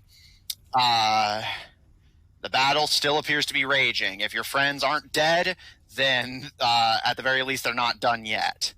Very likely this battle will be going all through the night. As you and Red start to make it into the agricultural district of Capacitas, what would you like to do? I guess we're gonna look for any sort of like any place that has relative shade or shelter. It is night. Well, I mean, like Because remember, there's robots flying around looking, so it actually would be smart to find a place that has cover. Yeah. All right. Zephyr, you and Red start looking around and quietly exploring the area. Make me a perception check. I'll give you advantage since Red's helping you. Ooh, cool. I'm decent at that. Advantage. And because the sun has gone down, you do not have disadvantage on this. Oh yeah, true. Fuck the sun. Oof. Natural 1 by first roll, second roll 12, so 22. Okay. You would have failed. Looks like Red's gonna save you again. Yeah, I am kind of liking that running theme. Zephyr was like, man, fucking Red's slowing me down. Red saved him from getting caught scaling the walls and now is helping him find shelter. Your son takes after you. All right. Being underappreciated. Well, to be fair, that also seems to run in the family. True. Fits. It totally fits. Zephyr, checking your surroundings. It's a lot of land to cover, and you can't tell at a glance if any of these farms are even abandoned. A few of them you can see lanterns, but that's about it. However, Red, kind of grabbing you by the shoulder, points, and again, in Thieves' Cant, whispers to you codedly. Over there. Everyone else is putting their lanterns out, to probably to avoid the flying thing seeing them. But that one, no lanterns went on. Must be abandoned. Safe bet. Try to go there. Alright, let's go. Zephyr, roll me stealth. That I am I find okay. it very topical that we have a war going on in the land of the Slavic gods. Yeah. Okay, I'm good at that. I got a 25.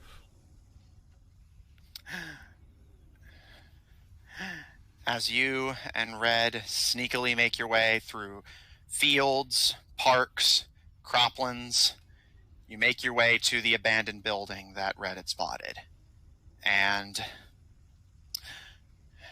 you carefully make your way towards it. It appears to be a relatively simple, essentially more of a hut than a traditional house, given that most of the central areas of Sundragon are like big apartment complexes. It seems like this is an individual who just wanted to live by themselves and didn't want to deal with anyone else, given how far away they are from everyone.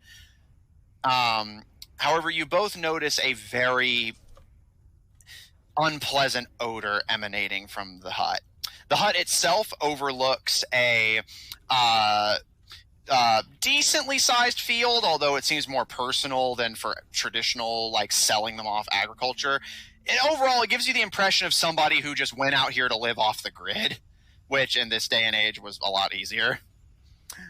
You can see other farms and stuff within viewing distance, but across a lot of desert and hills, so it's private, which is good for your purposes.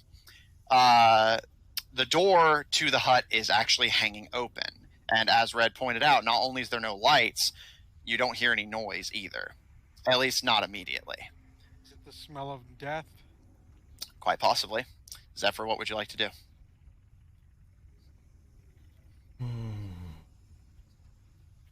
Okay. Zephyr will kind of start slowly proceeding into the building. Okay. Red quietly slithering along behind you. The two of you pass through the door of the hut. You climb up onto a simple wooden porch and make your way inside. You can notice hanging from the walls and ceiling immediately are what appear to be various animals that were hunted for game. But they appear to be dried and ready for cooking, so that wouldn't explain the smell of death. However, looking around, you're able to make out what caused it. You see a human man slumped in the corner, dried blood around their neck, and flies buzzing around their head. It appears to be a blonde man, relatively muscular in build, shirtless, but with a simple set of working pants. And as mentioned, from his neck, you can see blood that has pooled and since dried.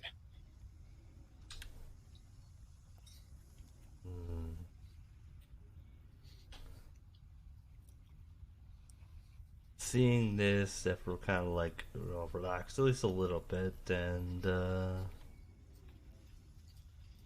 just kind of get a survey of the area, like look around the house, see what he's dealing with. Make an investigation check. And again, Red's with you, so he'll be helping. Okay. Yeah, 13 and a 17, so 22. Okay. Looking around, as you and Red survey the area, it appears that this guy was just living as like a private off-the-grid hunter. You can see, again, game animals hanging from the ceiling and walls, a very simple bed in the corner near where he's slumped, and you notice, however, that there is a hole in the ceiling. Not enough to prevent you from being sheltered, but enough to where it's noticeable. And you and Red, being relatively smart cookies, start to put the pieces together, at least to some degree. Given that the only robots that have been able to consistently make it into the city were the ones that could fly, it seems like one crashed through the roof of this guy's hut, and you notice Red kind of peeking around the body interestedly before pulling up what appears to be a short sword and kind of twirling it between their fingers curiously. And you notice it's coated in a weird-looking black substance. Not like the ichor, which kind of crumbles and flakes. This looks almost like blood, but appears to have stained the metal of the blade. It appears that this guy was either sleeping or about to be when one of the dragons crashed into the roof of his house, and he attempted to fight it off, but was slain in the process. Better than I originally thought. Most of the food in here, because you don't know how long he's been like this, appears to have rotted, unfortunately. There's not much in the way of supplies. However, there are quite a few weapons and hunting implements scattered around the various shelves and walls. Again, the hut is small, but you could see someone who wants to just live off the grid living comfortably here. And from the looks of it, if anyone has bothered him, they either didn't live to tell about it or didn't make a big deal out of it. So there are, again, several weapons and tools, but any food has either been eaten away by the flies or just rotted.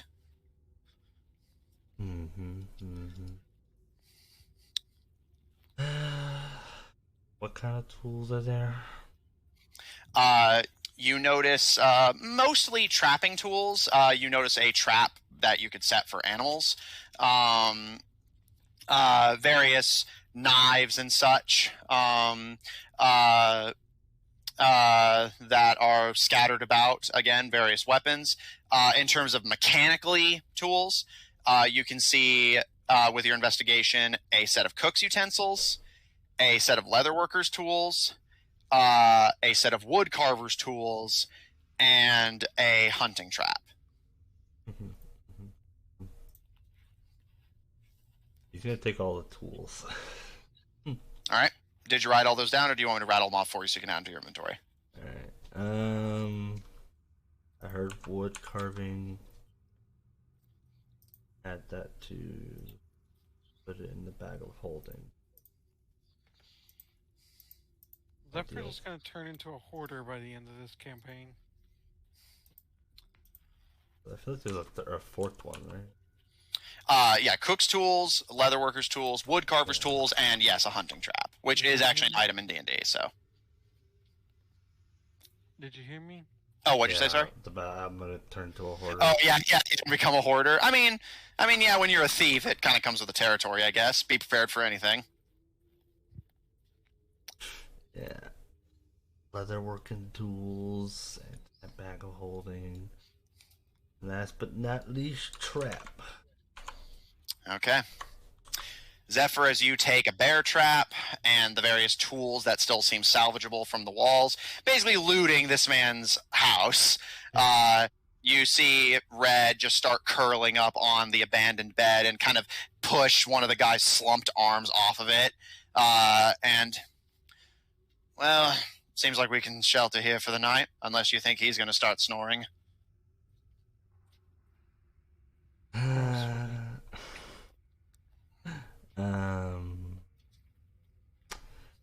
Yeah, it seems like probably the safest spot. And he'll try to look around for just a spot to kind of like rest in. Alright. And do you want to avoid the hole in the roof or sleep under it? Or how do you want to do that? Just so I know where you are relative to anything else. I mean, yeah, he'll avoid the hole. I mean, he doesn't want. Last thing he wants those little birds to see him. Alright. Settling in, you plop yourself down in a corner, at least as away from the dead bodies you can get without being right at the hole where the thing presumably crashed in. The room smells awful. It's filled with, a corpse and rotting food. But you're at least content that you've salvaged what you can. And you and your son settle for the night. Red kind of offhandedly mutters as you two are settling in. You want me to keep watch? You think we'll be safe here for the night?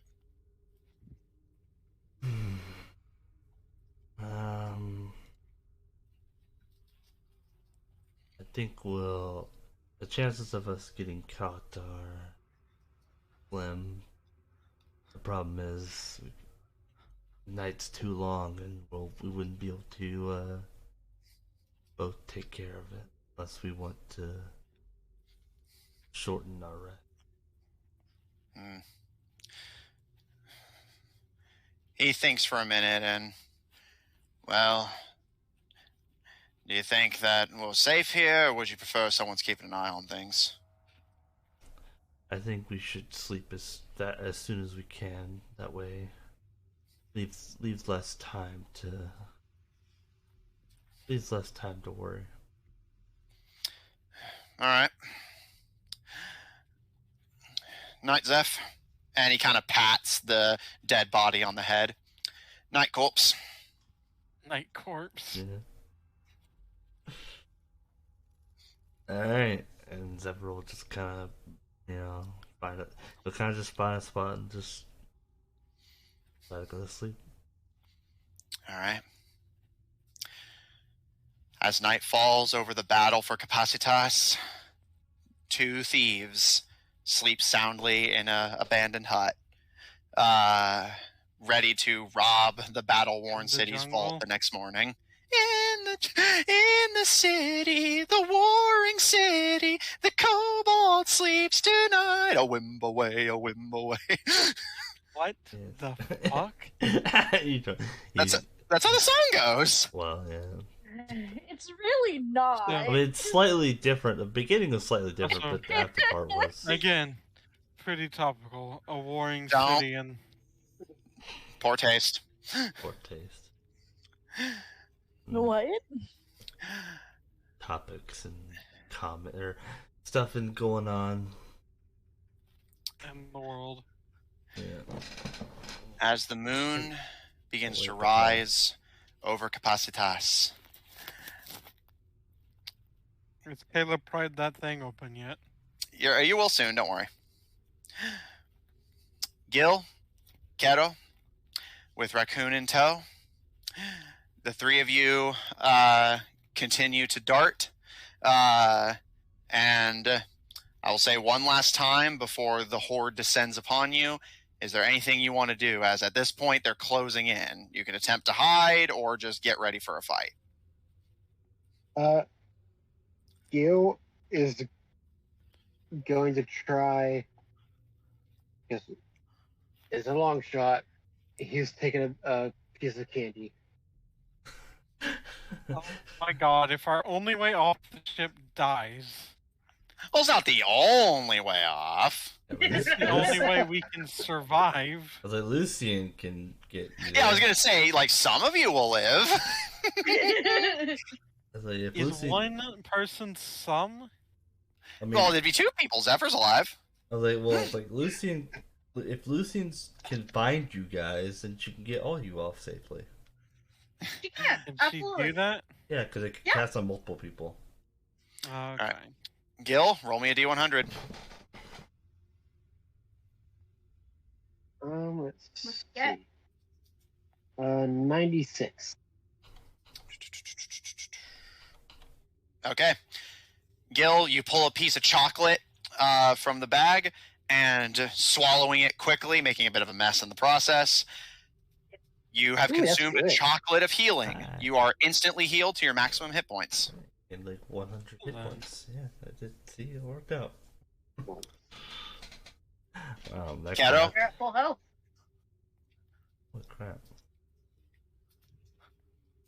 96. Anything from you, Caro, before the horde No. descends? I guess we'll just have to be ready. Okay. You guys have been running for hours. You're at effectively the base of the headquarter blimp, where Caleb had taken the lift. You're effectively at one of the engines, but the dragons the patrol here the hardest, and they already knew you were coming, and they descend. Gil, Keto, please roll for initiative. I might have saved the kill there.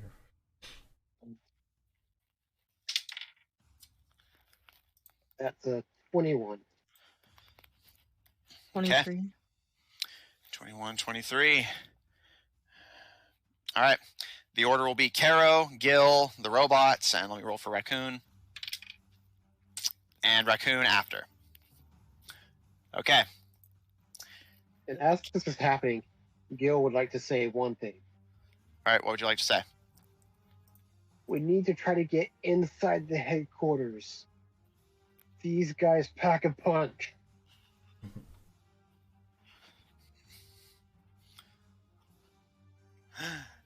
Anything from you, Keto?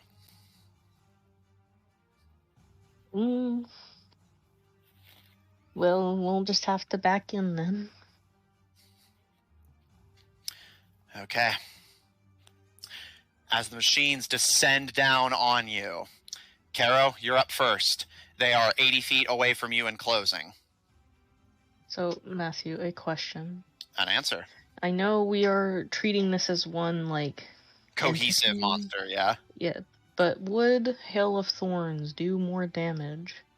Yes. Basically, anything that boosts your damage will still work. It's basically just I'm having to because later in the campaign there will be special rules for when you guys are fighting armies because political campaign, it's inevitable.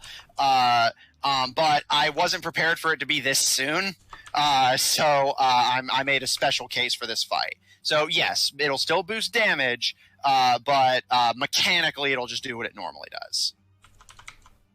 Yeah. Which I believe still does boost its damage anyway. Yeah. Well, I asked because it hits Multiple targets. the enemy I'm aiming for and everything within 5 feet of it. With swarm enemies, which are a thing in the game, this doesn't do anything extra. So no, it won't do anything. It won't do anything beyond what it normally does here. Mm-hmm. But I'll be Okay. sure to flavor it accordingly. So, Keto, as you and also do bear in mind that for every shot you take, you use twice the ammunition because again, you're fighting a shit ton of robots. Mm-hmm. Keto, as Gil readies his axes, you have the range. You're the sniper. Roll to hit, or do whatever it is you're gonna do. I'll try to do Hail of Thorns then. All right.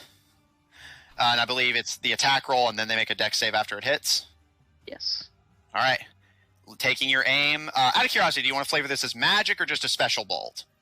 We've never really established if Caro just does straight up magic or is just like that. I always thought she would just have like bolts that could like snap into, So the Hawkeye approach. yeah. Okay, yeah, that's why I wanted to ask. All right, Caro pulling an essentially an explosive arrow from your quiver. You load up a shot, level, and pull the trigger. Roll to hit. Okay, let me see. A bolt says made by Greylock Orchard. So 23. The dex save is 14. All right, that is a hit. Way before your time. It's a joke. Only 3 years. Also, just for flavoring purposes, I'm assuming you're using the plasma assault crossbow as normal? Yeah. Okay. And they failed the dex save. Failed the dex save. All right. Loading your plasma assault crossbow with an explosive bolt, a dangerous combination of edict engineering and your own. You level through the scope and taking aim at a dragon in the center of the flock, making its way towards you and bulging its oil sac. You pull the trigger and strike true. It failed the dex save, so roll damage accordingly. And don't forget to apply poison. They're constructs, so they're immune to poison. Mm-hmm. Yeah, I didn't specify what level I'm casting it. I was casting it at 2nd level. Okay, noted. 6 whole damage. Wow. Wow. Okay. It's okay. And is that all the damage, or just with the is that one specific source, or just all of your damage combined? No, it's all my damage, but it's piercing damage if that changes anything. Which it doesn't here, but thank you for letting me know. Mm-hmm.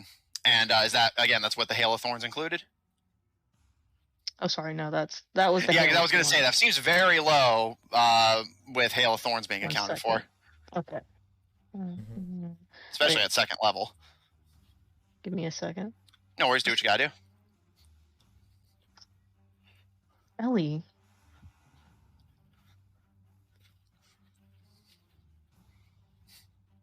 $14 then. All right. My dice won't 14 play extra or it's 14 total? Total. Okay, thank you. Leaves him with that much health. All right. Gil, you watch as Caro loads a custom-made bolt that you haven't seen them use that much, if ever, into the plasma assault crossbow, level it, and take aim and fire. And initially, the impact is somewhat dull. The bolt, simply guided by plasma, sticks into the throat of the dragon Caro had aimed for, which starts to fall to the ground and skid metal on metal against the pathway, and it struggles and fights against the bolt in its neck. And you can see as it rolls itself over, the broad head of the bolt is sticking out the other side of its skinny skeletal neck and gives a brief beep, beep, beep, beep, beep before sending waves of shrapnel into the air, which takes down several additional robots making their way, tattering the canvas cloth of their wings and sending them tumbling to the ground if they're lucky, or away from the pathway and down to fall to their presumable death in the desert below. Anything else? Anything else on your turn, Carol?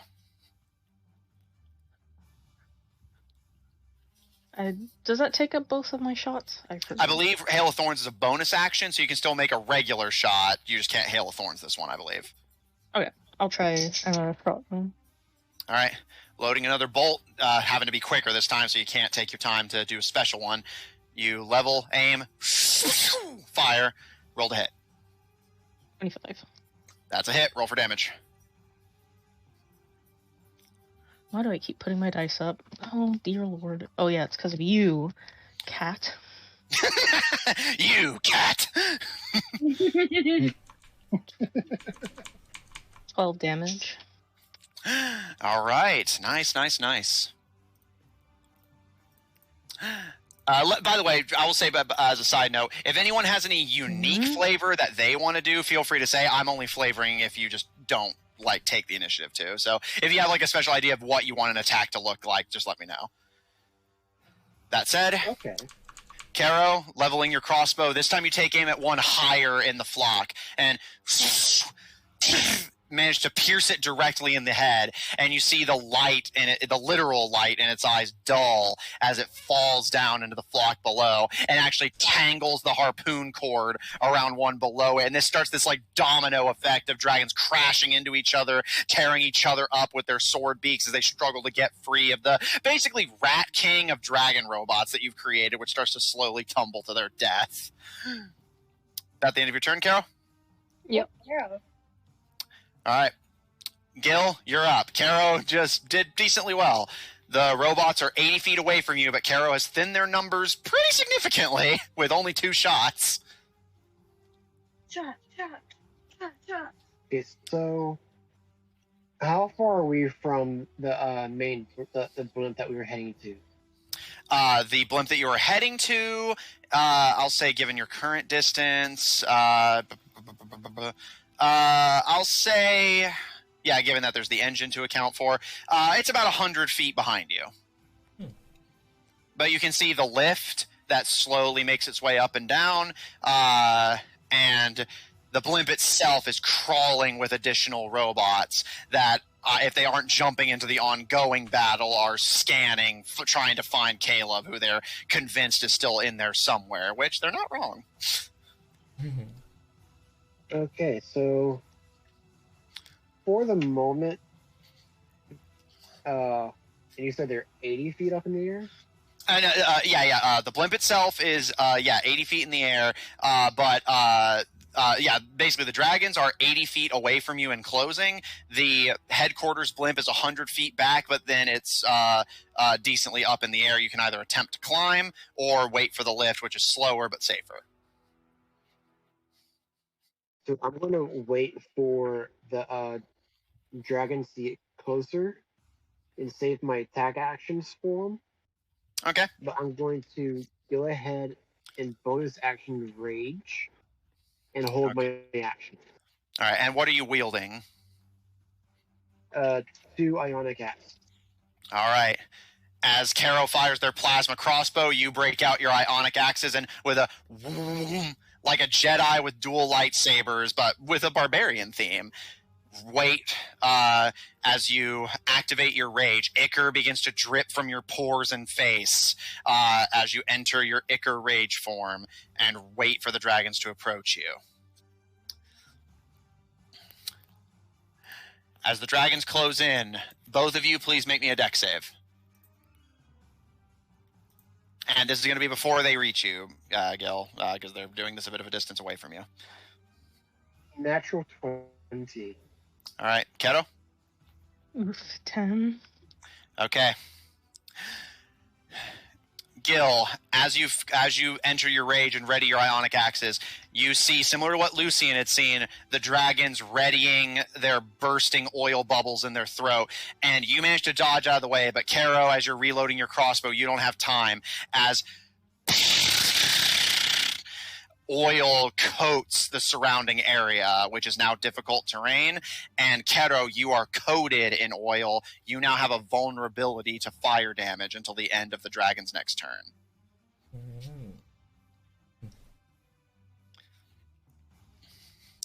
But with their oil spray... had a decanter of endless water.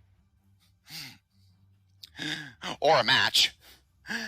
As the dragons close in...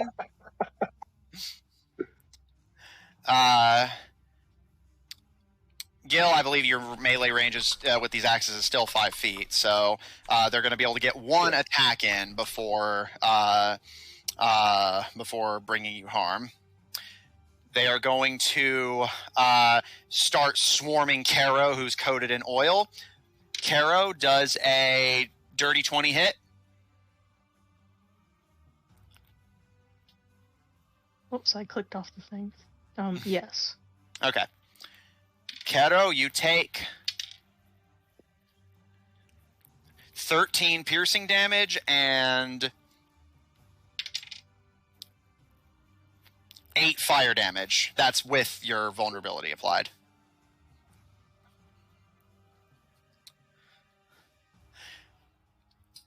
As Gil, as you had dodged out of the way to dodge the oil spray, you watch as Caro almost just vanishes in this flurry, screeching metallic fury of swords and canvas.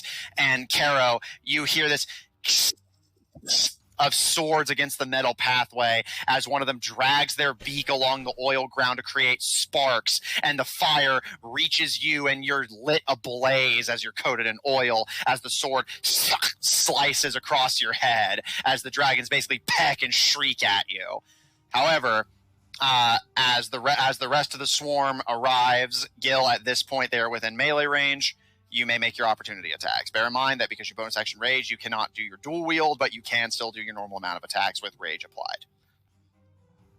Okay, so that'll be 2 attacks. All right, roll a hit. 28 on the That's a first hit. one. And the second one is a 27. Both hit. Roll for damage.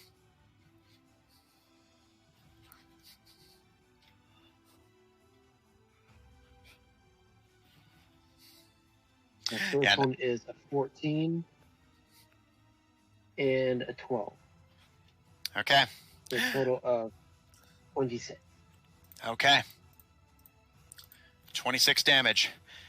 Gil, you wave your axes, and rather than the, albeit still barbarian style, but somewhat refined strikes that you've done before that were precision to some degree, you're just going in raging and swinging, less trying to pull them off of Caro and more trying to annihilate anything that touches her. As dragons fly away to get their bearings and come in for another sweep, you slice one's head off, slice another out of the air, slice one's tail off, and then bring an axe down onto its chest as you basically just start ripping through the horde as much as you can. It took you had to wait until they were close to you, but once they were close, you start laying waste to them just as effectively as Caro could at range. Woo! That is the end. The Dragon Horde still has 2 attacks. They're going to attempt to attack you back. Let them. Does a 24 hit? Currently it does, but I would like to use my reaction to use the tail swipe. It is. Yeah, it's a more or less it's an opportunity attack of some kind of form of the beast tail reaction. Okay. Where if it's within 10 feet of me, Which I it can is. roll a D8 to it and apply that to my armor class. Okay. Roll and see if that saves you. I just rolled a 6, which now has my AC at 28. All right, so they miss. But that applies to 1 attack, yes? Or is it until the end of your turn or whatever? Let me see. can bonus to your AC equal to the number rolled. It does not say. All right, I'll say probably for that attack then. So they're going to come in for the... It's potentially causing the attack to miss you. Yeah, the attack. So, yeah, that did save you from that attack, though. Gil, as the swarm starts to bear down on you now, your ichor tail emerges and taking on a less like the solid clay of ichor and more like stone.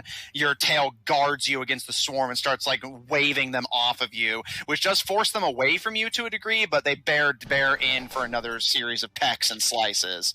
Does a 26 hit? It does. All right.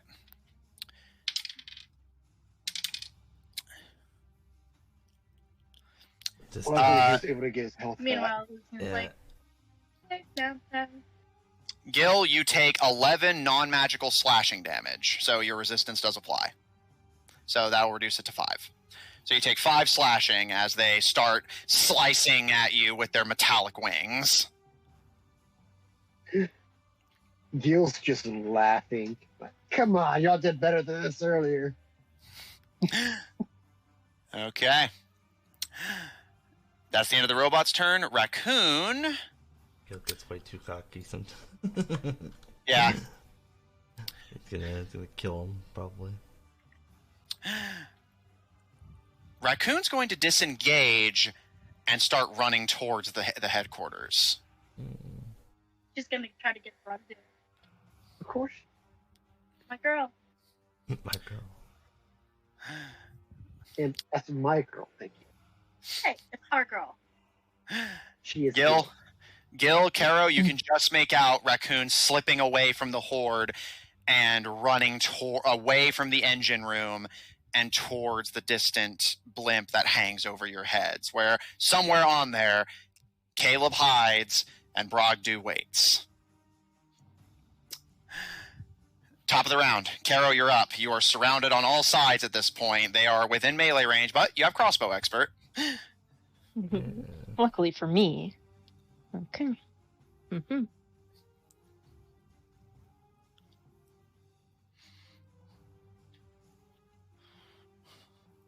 How far in the air are they? Well, at this point, they're just next to you, basically. I was just curious, like how far they were from me. Yeah, 5 feet. Yeah. This is unfortunate.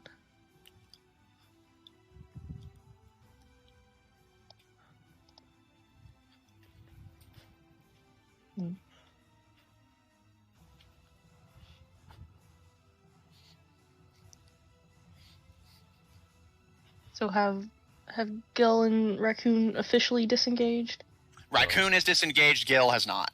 You and Gil are basically fighting side by side, you shooting down robots and him slicing them out of the air. Raccoon is disengaged to, presumably go after Bragdu herself. Okay, I'll continue attacking them then. All right. Roll.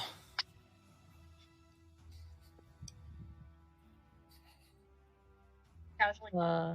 Oof, 12. That's a miss, I'm afraid. Damn. Okay, Ow. try again. All right, roll. 15. That's also a miss. Damn it. I've run my course of my good rolls. Oh. Caro, you shoot, and you are shooting them down, but there's just so many of them, and their numbers never seem to go down. And at this range, you're struggling to bring down more than one in one shot. So while you do shoot down 4 of them successfully, it seems like 8 more take their place, bearing down on you in a hideous, streaking mass of metal and cloth. Is that the end of your turn? Yep. All right, Gil, you're up.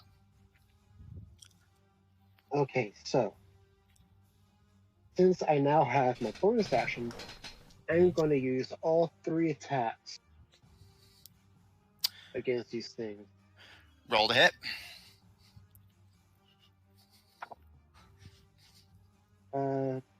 30, 20.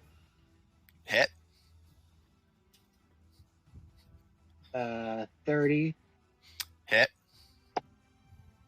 and a 19. Hit. And bear in mind that your final one does not add your damage modifier, although I should still have rage. So just bear that in mind when rolling the damage. Which reminds me, I forgot to add my rage damage last round, which would have been a +6 total. All right. I'll add that in.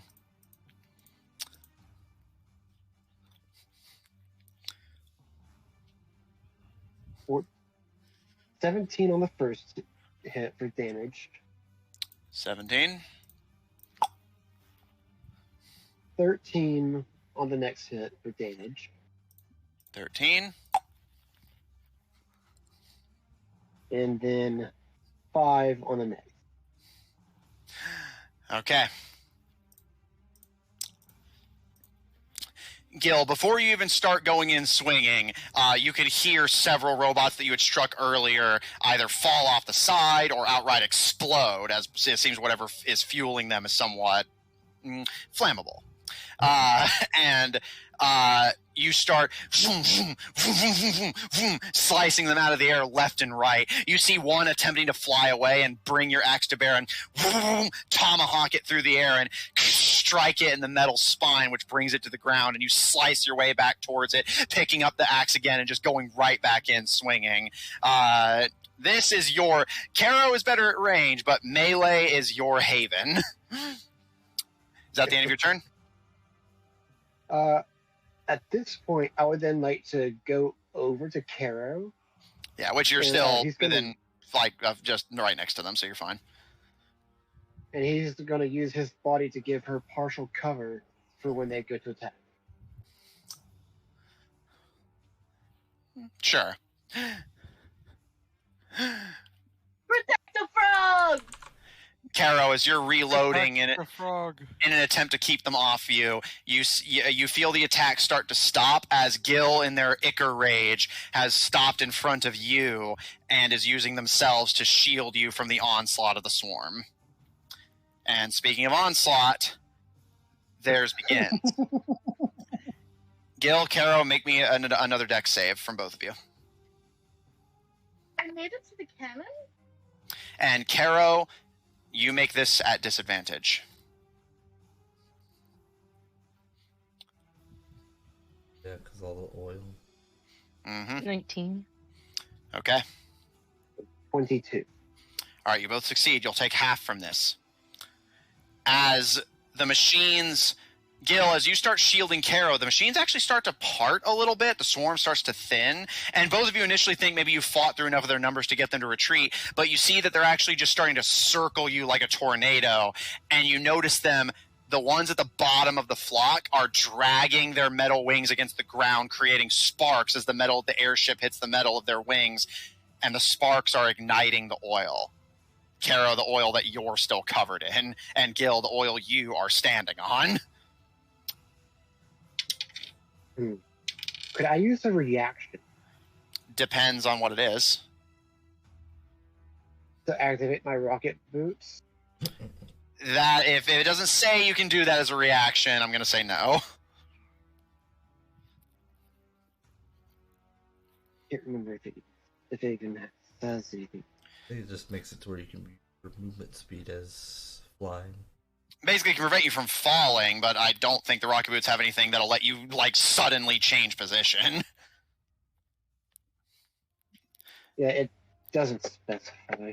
Alright, so no, I'm afraid. Okay. That's cocked.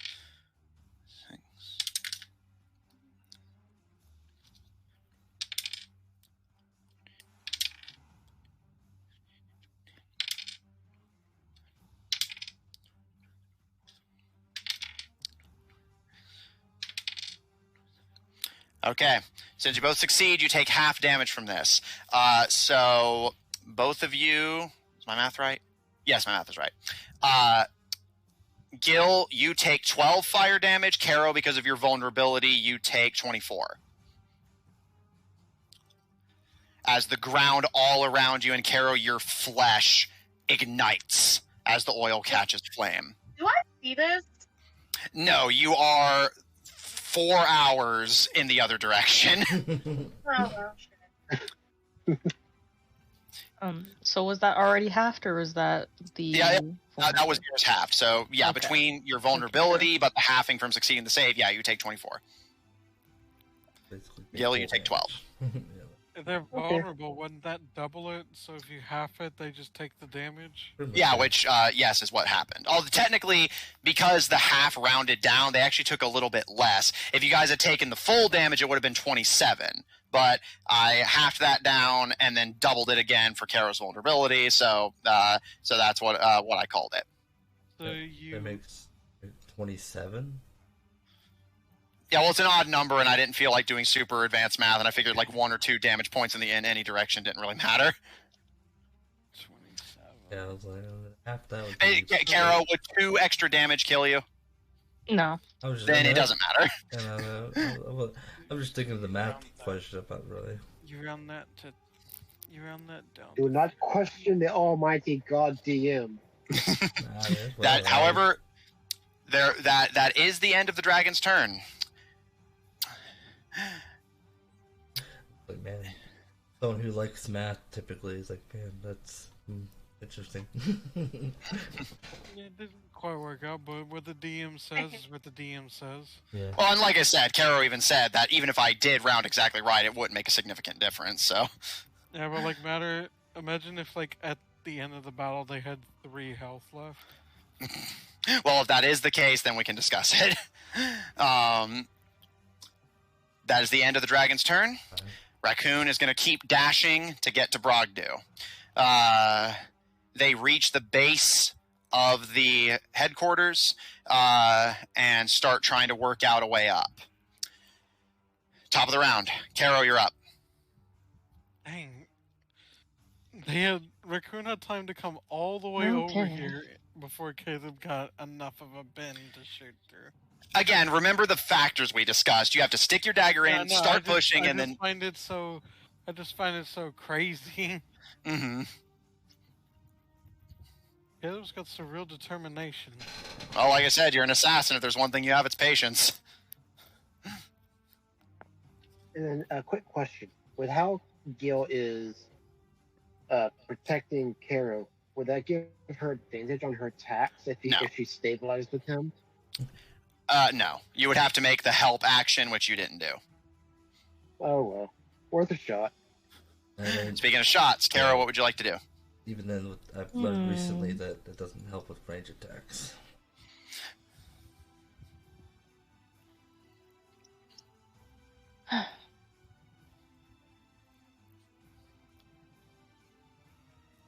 You shoot them. Rep. I forget. Did I get the materials to summon my beast?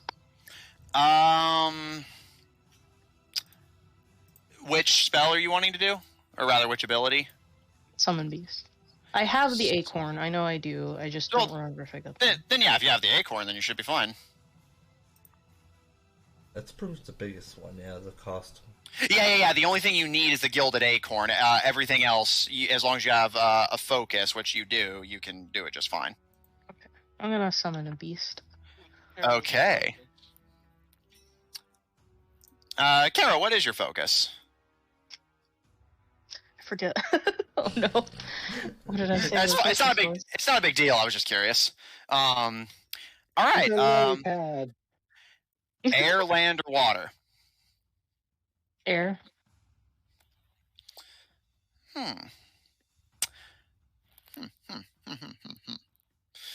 Actually, Okay.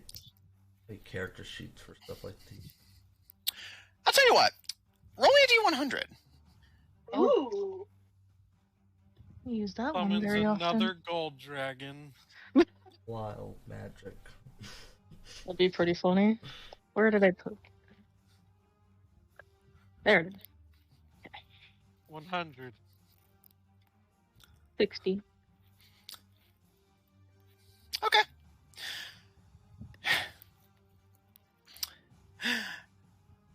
Keto, for flavor, what does the spell look like when you cast it? I know you've cast it before, but just how do you want to flavor the casting itself? I mean, yeah, I figured that, like, the acorn, like, glows and she throws it, and it calls forth whatever creature to it. Okay.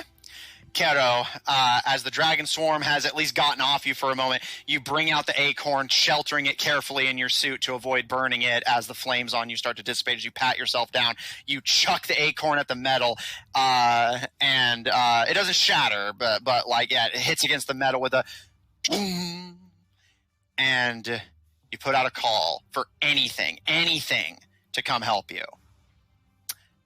Carol, this is going to be weird, but trust me. Roll me a d10. Okay. What's the d10? 10. 2. Gonna get a little weird. Yeah, things are going to get a little weird, but I think you'll like where I'm going with this. I just needed to check something. Okay, so you got a 2? Mm-hmm. Okay, let me see what that gives you real quick. I have it written down. I just need to double check it. Another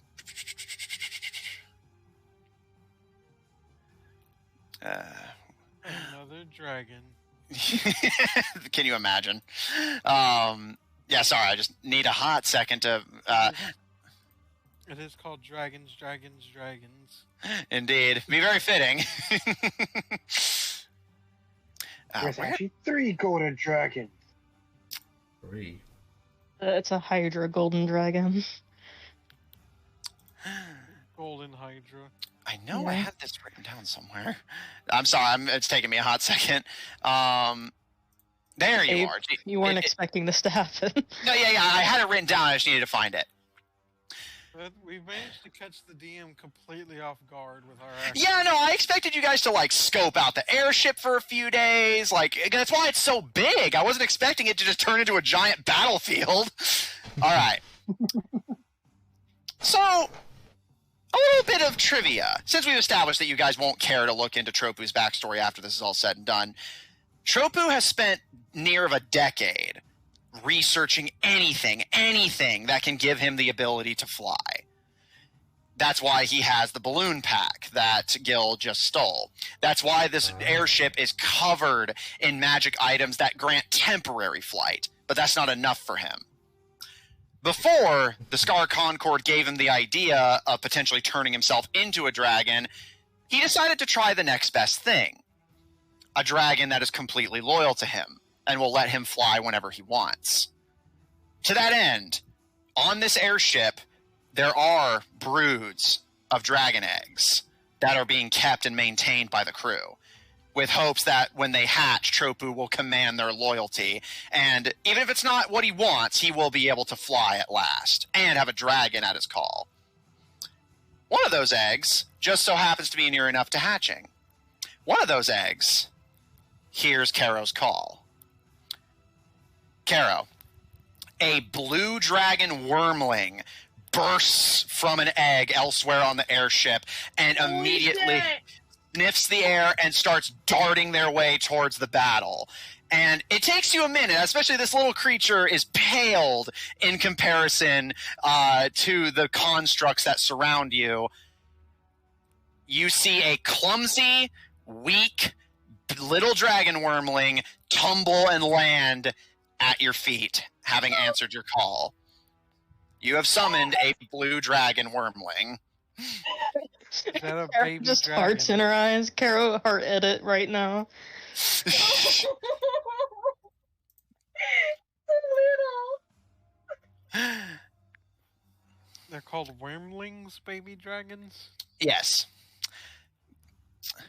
The creature shares your initiative, but takes its turn immediately after yours and obeys your commands without requiring an action from you. What would you like to tell the dragon to do? Can it use its breath attacks yet?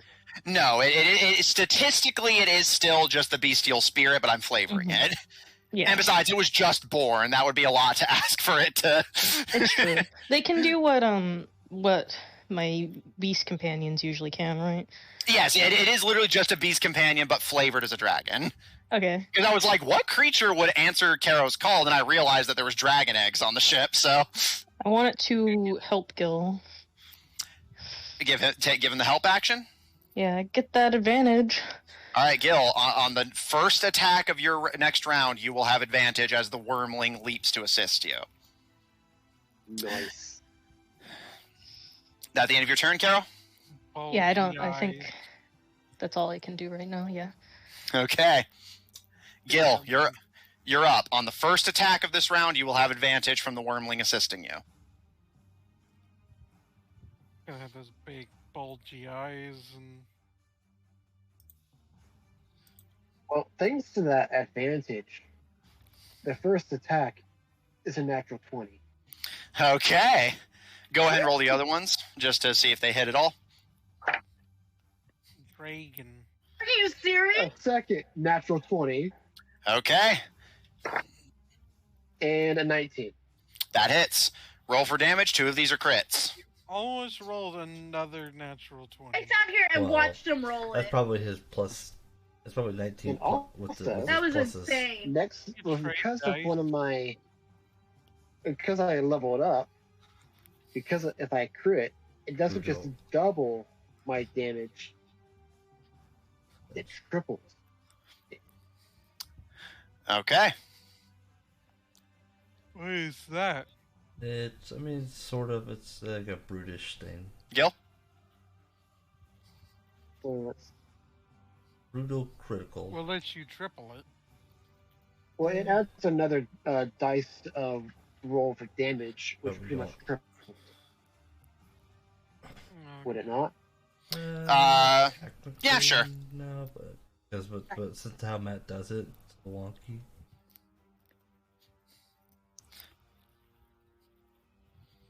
Because technically it just adds one more 100 dice. damage.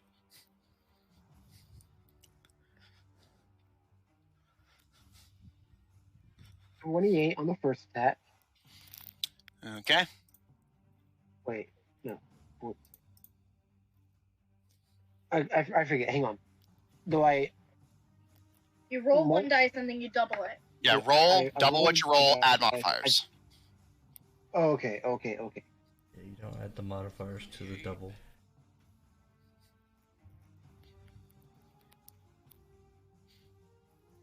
$22. Sorry, Okay. on the first one. Okay. Wait, it's 22 on the first one? All right. Noted. 22. Yeah, I'm doing them as he calls them, so.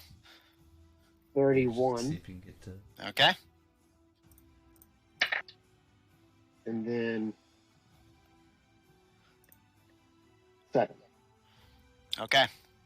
Perfect 6. Kato, even though you may not be this dragon's mother and you've known it for a grand total of 4 seconds, you watch proudly as the dragon immediately takes to your orders. And much like most lizards, dragons are relatively independent and capable right from the egg.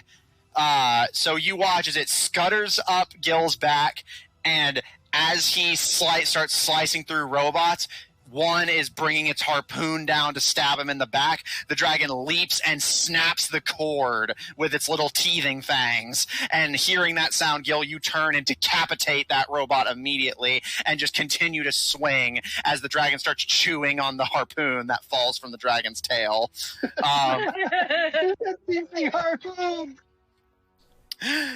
And you continue to make your way through. The swarm is getting thin. The now 3 of you have carved through a lot of Kaloom's creations now. 60 damage in one turn. It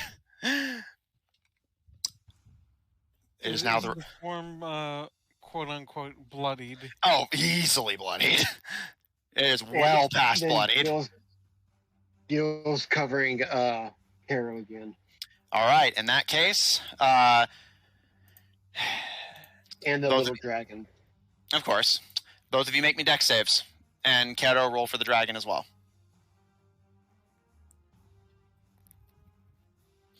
Will the dragon just be a straight roll? Yes, because it doesn't have proficiency and no dex modifier, so. 24. Okay. No, for the dragon. Okay. So 22 and 18. All right, all three of you succeed. So as the next spray of oil comes to refresh the previous coat, you all manage to dodge out of its way. The terrain is still difficult, but you're not coated in the stuff anymore. And Gil, with you providing cover, the dragons are going to direct all their attacks at you. Bring it. I believe a 19 misses, yes? It misses. Does a 24 hit? It does, but reaction.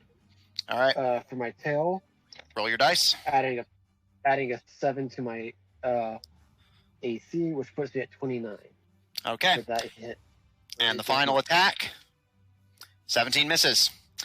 Gil, at this point, the swarm is getting thin enough that you can start focusing on parrying and dodging individual attacks. You parry a harpoon with your tail, bring it down and cut the cord. You slice one out of the air as it attempts to do a flyby. And at this point, you're managing to avoid pretty much the grand bulk of this swarm. That's the end of the dragon's turn. Keto, you're up. The swarm is weak. They're down to their last few numbers, and no more seem to be forthcoming. Okay, I'll shoot at him then. All right. Keto, roll to hit.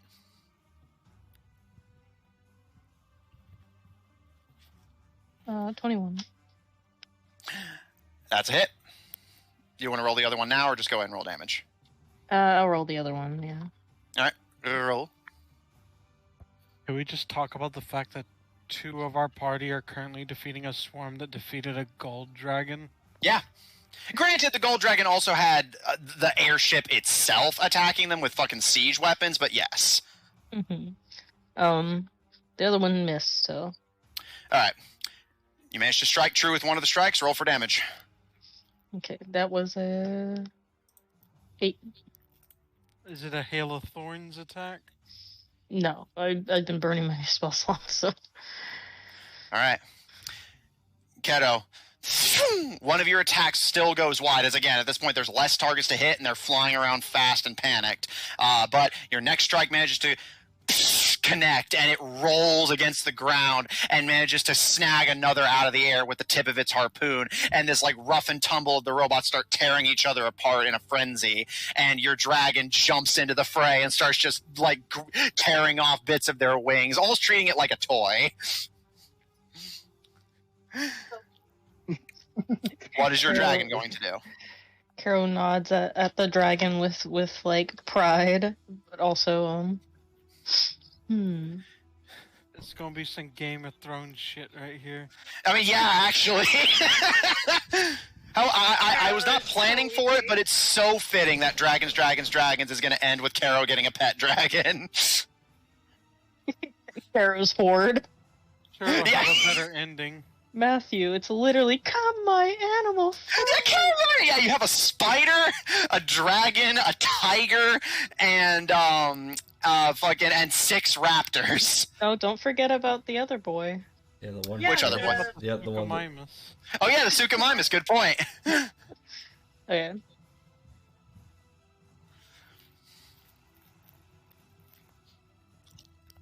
Carol's just gonna like Oh, it has retire in the country with her animals. A fucking menagerie. Yeah.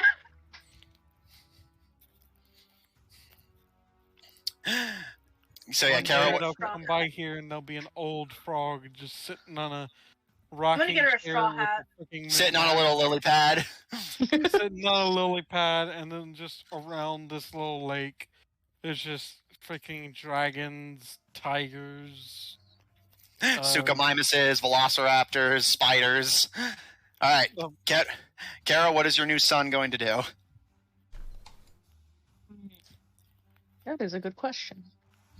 It doesn't provoke opportunity attacks, which is cool.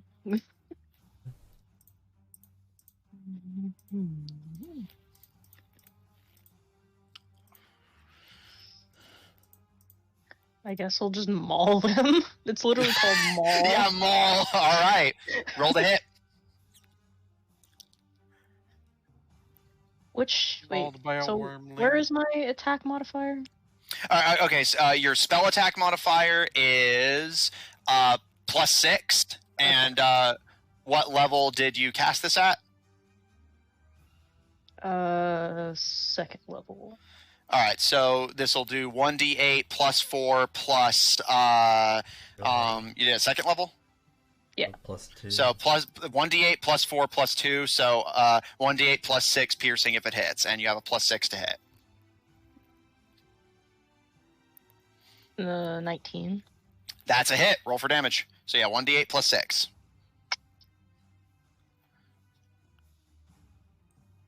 9 damage. Okay. Now you can make a. The swarm is on its final legs as your dragon starts literally snagging them out of the air. Already a formidable predator, even though it's only been alive for like 12 seconds, and it starts yanking them out of the air and again just tearing them apart like a chew toy. The swarm is on its last legs. Gil, you're up. All 3 attacks. Roll, roll, roll. Rolling. Christmas? It is. It's fucking. It's a natural 20. Go ahead and roll damage for this before anything else. Kill them. This is the dice I got him for Christmas. Yeah, and hey, Christmas spirit shows apparently.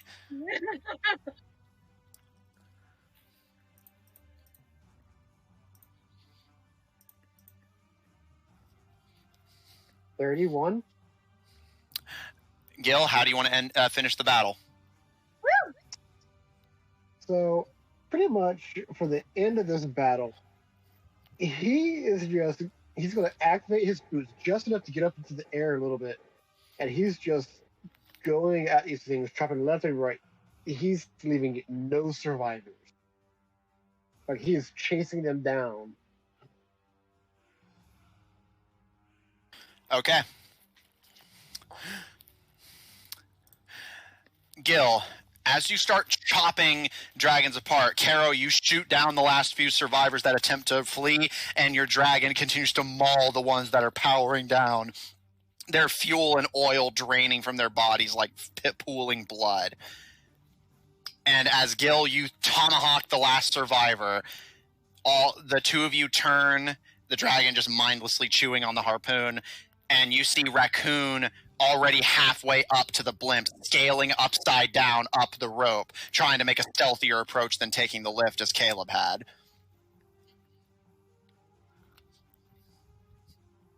Well, that was fun. We should go help Raccoon. Yes, it's true. She will grab the little dragon. God. Question: how fast is Caro walking? Like how fast can she go? Regular 30 feet, I assume, Carol? Yeah, I'm pretty sure she can just go regular 30 feet. Stuff her under your actually, armpit. she's actually while slower. he's She's holding the 25. Oh, okay. Yeah, 25. Yeah, like because little So frog while boys she's are holding slower. the dragon, I'm going to pick up Caro, and he's using like all of his movement to keep going Okay. until we get to the bottom of the blimp. Okay.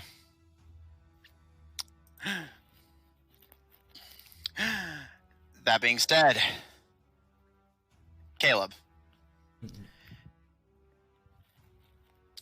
it's been hours of you going at this, but you finally essentially carved a hole wide enough in the vent to stick your laser rifle through and fire, and you can still make out the barely visible crest of Bragdu's head.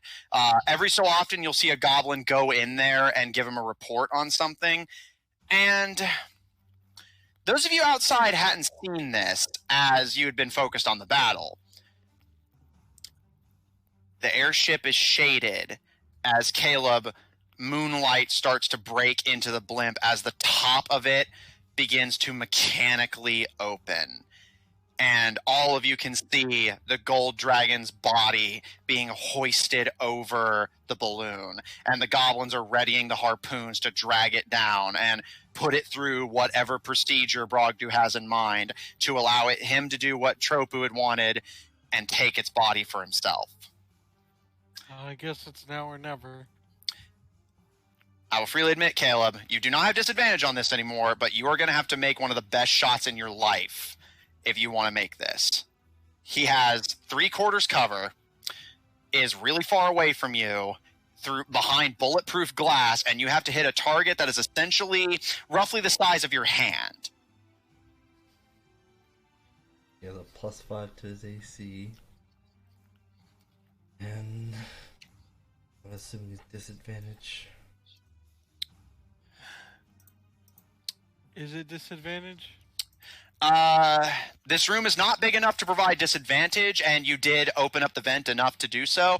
And I believe because you're, assassin, he obviously doesn't know you're there. You've been avoiding his notice for this long, so I will still allow this to count as a surprise since you avoided being seen. I just gotta roll really fucking well. I believe in you. You got this. So does he have advantage or disadvantage? I can't think of anything that would give him disadvantage because he's avoided being seen, carved open the vent, and the room's not big enough on its own to provide disadvantage. Here's what I'll say. If I... Because he's been working on this so long, if I take the chance and roll another stealth to see if they saw him, do I get inspiration? You don't have to. You don't have to. Don't feel pressured. Yeah. Okay, I'll tell you what. If you really take your time to line up, basically you're gonna have to wait another few minutes. But if you're willing to do that, I will allow you to have inspiration for this roll. Okay. I guess. But you don't know what's gonna happen in those few minutes. I mean, surely. Okay. Intelligence roll to see. Sure, I'll allow that. Intelligence roll to see, if he could think of anything that could go wrong in just a couple more minutes of taking his time. That's him just. That's gonna be an 18. Seeing that they're about to deposit the body and fire the harpoons, Bragdu has to leave that room at some point. If you wait, he might just get up and make the shot easier. However, it is also possible that he will refuse to leave the room until you have been found. So basically, it's a bit of a coin toss. He'll either get cocky, stand up, and make the shot easier, or he'll be cautious, and you could be sitting there all day, and you will either get found or have to take the shot as is.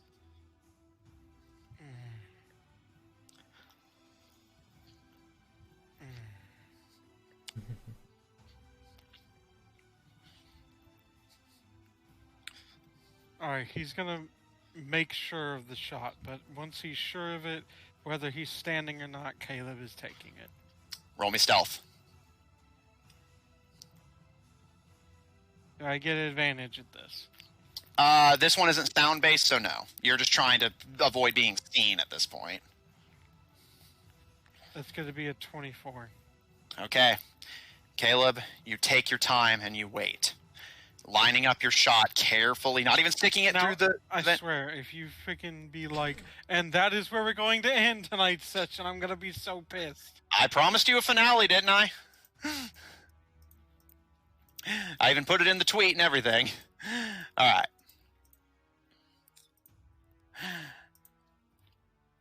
Gil, Kato, you watch as Raccoon climbs up to the bottom of the headquarters and disappears over the side. You can try and take your chances with the rope, which could be stealthier but more dangerous, or wait for the lift, which is safer, but A, slower, and B, you pretty much aren't going to be able to make your way sneakily. And Caleb never did deal with that guard waiting in front of the door. Can they fly? Gil can. And he's Well, holding Kara, actually, right? by this point, he's probably running on empty. Yeah, he's running on fumes. I mean, have you been flying this entire time? He's been flying for quite a bit. Because remember, he flew up here, has flown across several miles. At this point, I would say at best, he has maybe 10 minutes of fuel left. Maybe. How dexterous does Caro look? I mean, Caro's a sniper. And they got don't frogs have sticky feet? Indeed. At least Caro in particular does, being a tree frog. Should we take the ropes? I got a little bit more fuel left in these boots. So I could fly us up there. But there's always a chance that we're still going to get seen. We can take the ropes.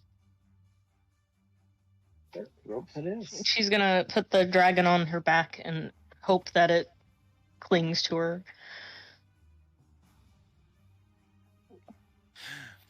Okay.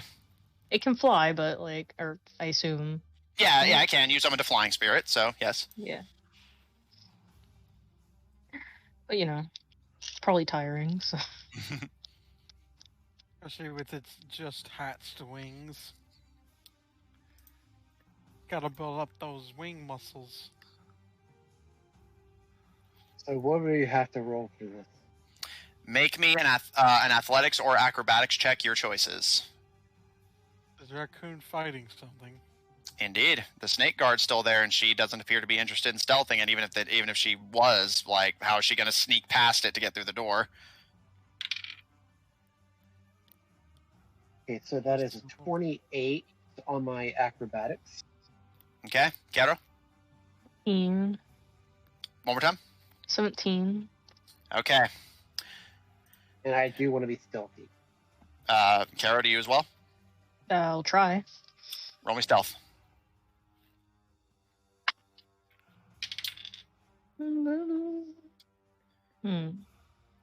It's myself modifier. Natural 20.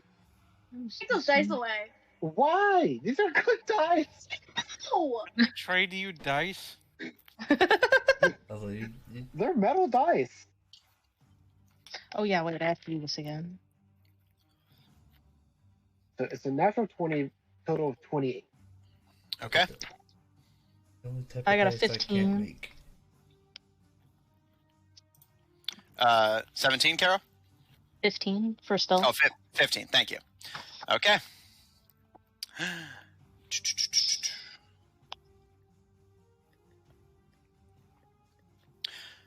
Just double checking what Caro is about to do to this robot exactly. Caro? You mean raccoon? Yeah. Oh, raccoon. Yes, thank you. Like, They're both green, so. Wow. They're both green and small and adorable.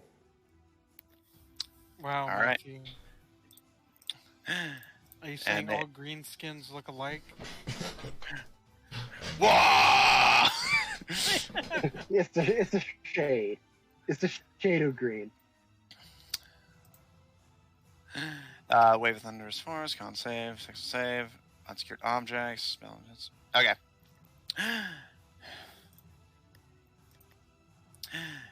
And that is damage. Apparently they did 25 thunder damage. According to D&D Beyond. Caro, Gil, as the two of you start quietly, essentially like sailors getting on board a ship, sling yourselves over the ropes and start climbing your way upside down up them.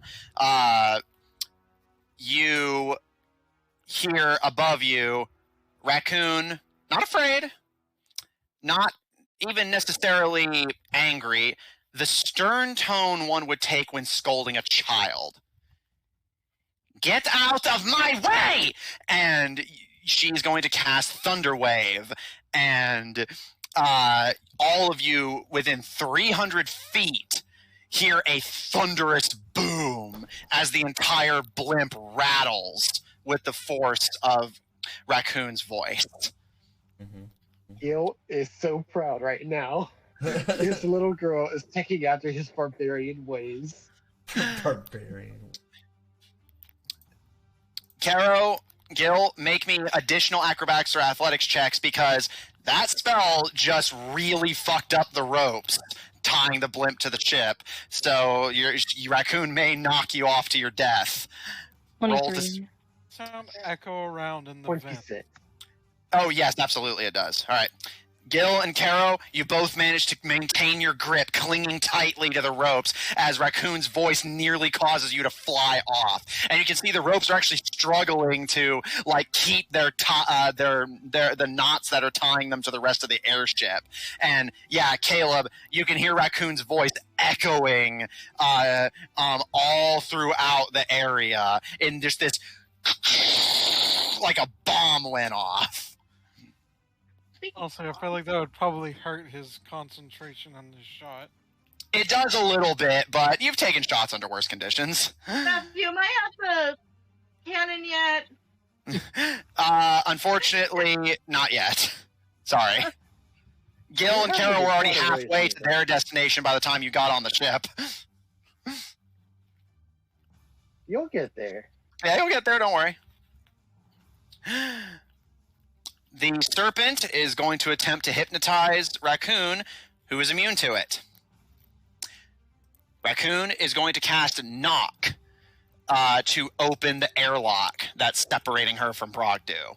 Just doing a whole lot of loud spells. That's also like it also just has like a big cold. Yeah. Caleb, you can hear another thunderous boom echo through the blimp, and a part of you wonders what the hell is going on out there. But you see the goblins starting to mumble amongst themselves in panic and start to drift away from the harpoon guns. And Bragdu, as one of the goblins informs him of the situation, just kind of gestures vaguely from under the desk that he's cowering behind. And you can see the goblin hand him the intercom system before his tinny voice echoes. We have an intruder at the airlocks! Destroy her!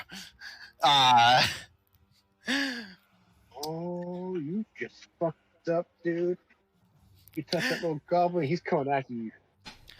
We could probably make a logical conclusion that if Raccoon is doing this, that swarm must be gone by now. Quite possibly. However, there are still the dragons that are currently depositing the gold dragon's body into the blimp, which are like lowering it in now. Plus all the dragons, or all the creatures within, crazy amount of feet. Gil, Kato, as you reach the headquarters blimp and start hoisting yourself onto it, you see Raccoon already disappearing behind a door that seals shut behind her. And the serpent cranes its head, its body looking mangled and damaged from the volume of Raccoon's voice, and it lets out a low as it flares its mechanical hood at the two of you. I'm gonna smack it. Caro, do you join in the fight? Yep. Caro, lowering your crossbow as your blue dragon wormling gives a and Gil, you bring out your ionic axes and run forward. Caleb, you hear another thunderous boom as Raccoon uses Knock to open up the other side of the airlock. Interesting. And Caleb, you see Raccoon alone step through the front door. Bragdu! And Caleb, Bragdu in confusion perks his head over the side of the desk. Take your shot. Caleb is going to hold for just a second to see what happens. But if it looks like it could go bad for Raccoon, he's going to take the shot and try to help Raccoon get out. Okay. However, I will note you have inspiration because you took your time. Yay. So you have Bragdu stands up as Raccoon steps forward. None of the goblins move to attack her, and the robots are waiting for orders. However, they're all staring at her. Raccoon is far outnumbered. So they're not watching the Vin anymore, I assume. Indeed, they assume that the assassin has been found. Raccoon strides forward proudly. As Caleb, you can just make out echoing through the vents the sounds of Gil and Caro ripping the serpent robot apart, basically.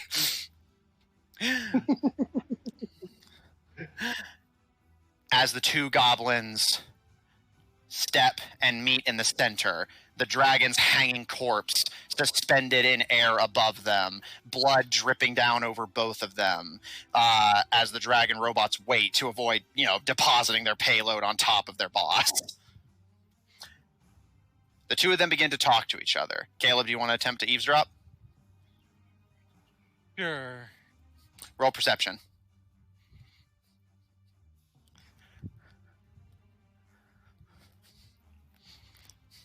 That is going to be a 16. Okay. As Lucian, you're making your way to the cannon.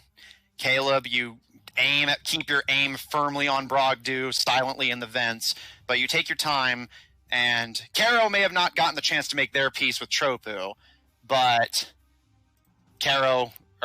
Raccoon will get the chance to make theirs with Bragdu.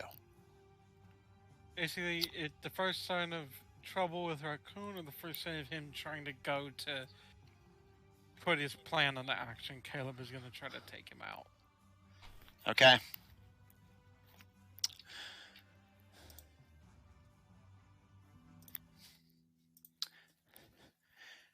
Raccoon steps forward with a laser pistol in hand, and Bragdu takes a small metallic flintlock from theirs, as the two of them, almost like duelists about to duel on the hilltop, approach each other.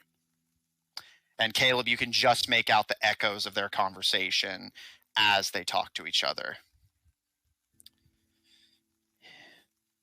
You're not making it off the ship alive, Bragdu. Not in this body, I'm not. And he looks up at the dragon pouring blood all over him. It's not in as many pieces as I'd like, but it's close enough. I've seen what Dr. Knight's formula can do. It should suit my purposes just fine. So, you're the assassin come to destroy everything that we've worked for. Everything I've worked for. You see Raccoon's ears twitch very slightly, and she doesn't give an answer one way or the other. You said you knew me. How? You called me Gecht at the summer ball. What? You want the satisfaction of an explanation? I'm about to ascend to a level even a god would envy. I owe you nothing. She aims her pistol between his eyes, and he pulls the hammer back on his. It's not that I'm not asking a question. I'm giving an order.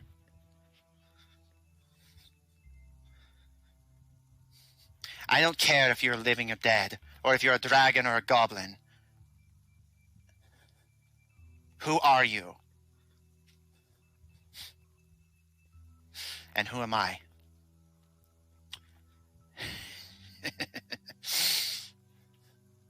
Your name is Gecht. Your parents gambled on politics and lost. I took the colony from them. I should have killed them by all rights, but I decided to let them stick around as long as they got rid of you. With me having beaten them in broad daylight, and no heir to the throne to be found, you were the only threat standing in my way. So I told them to dump your sorry little green butt in the jungles, where, if I was lucky, predators would rip you apart. And luck was on my side, as it turned out. I died out there. You did. Till these maniacs decided to bring you back. I thought they were crazy at first, I'll be honest with you. Troppu approached me, said that we could combine our colonies and both get something out of the deal. He would teach me how to do an Ica procedure on myself if I helped him do his. Fortunately, he made the mistake of doing his end of the bargain first. You did me a favor, shooting him. Guessing that pistol's what did the job. And he kind of crosses his eyes to look at the laser pistol. I was going to wait until he had drawn the Ica from the dragon himself and then slit his throat. That sorry little cripple couldn't hope to defend himself. And then I was going to take the dragon for myself. But you may have denied me the satisfaction of killing that arrogant fuck. But I still get to be a dragon. Win-win. So there's your answer, Gecht. You're the exiled princess of a forgotten goblin colony who has now been replaced by robots. It's your family what's operating that cannon, firing on the people down below. Even if they make it off this ship, they'll be wanted fugitives, and they'll be gunned down by the Sundragon soldiers while I fly away with the prize. Who knows, I may even keep the airship after all. I was thinking of destroying it once I'd gotten what I wanted and killing everyone on board. But I may let them live just long enough for you to watch them try and run. He raises his pistol and presses it to Raccoon's stomach. You pull that trigger, or any of your friends pull a trigger, and this gun goes off. Take your shot, Raccoon. The two goblins are at a standoff for several tense minutes. And as if by unspoken agreement, the two lower their pistols away from each other. And Raccoon takes a step back, and he gives a wide smile. If I die, who's to command these robots to not just slaughter everyone? I didn't build them. Troppu didn't build them. They only take orders from the higher-ups. We just happen to have their best interests at heart. Something happens to me, it's going to be metal on flesh, and the goblins will be the first to go. That's life, Gecht. The stronger replace the weak. I replaced your parents. You, as you are now, replaced Gecht, and the robots are replacing everything else. And he stares up at the dragon body and lets the blood wash over his face, almost seeming to take pleasure in it as he runs a claw over his head and soaks the blood into his greasy hair. The least the world owes me is a body that lasts a little bit longer. Nobody ever said a dragon didn't lose survival of the fittest. The robots may have killed Sothis, but Sothis was too dumb to run. He may have pledged his allegiance to the humans, but I pledge allegiance to no one.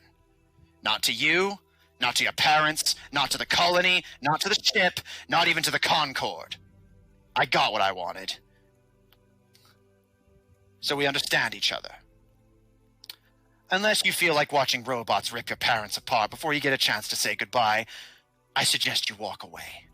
And he raises the pistol towards Raccoon's head and pulls the hammer back. Wouldn't Raccoon know that, like, the bulk of the, at least flying ones, have been completely destroyed?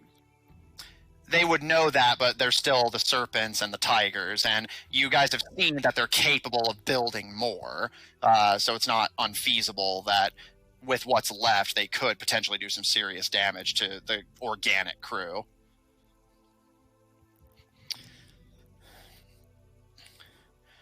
Raccoon takes a step back, and the two not taking their eyes off each other, keeping their pistols trained, they start to back away from each other, and the dragons begin to lower the gold dragon towards the center.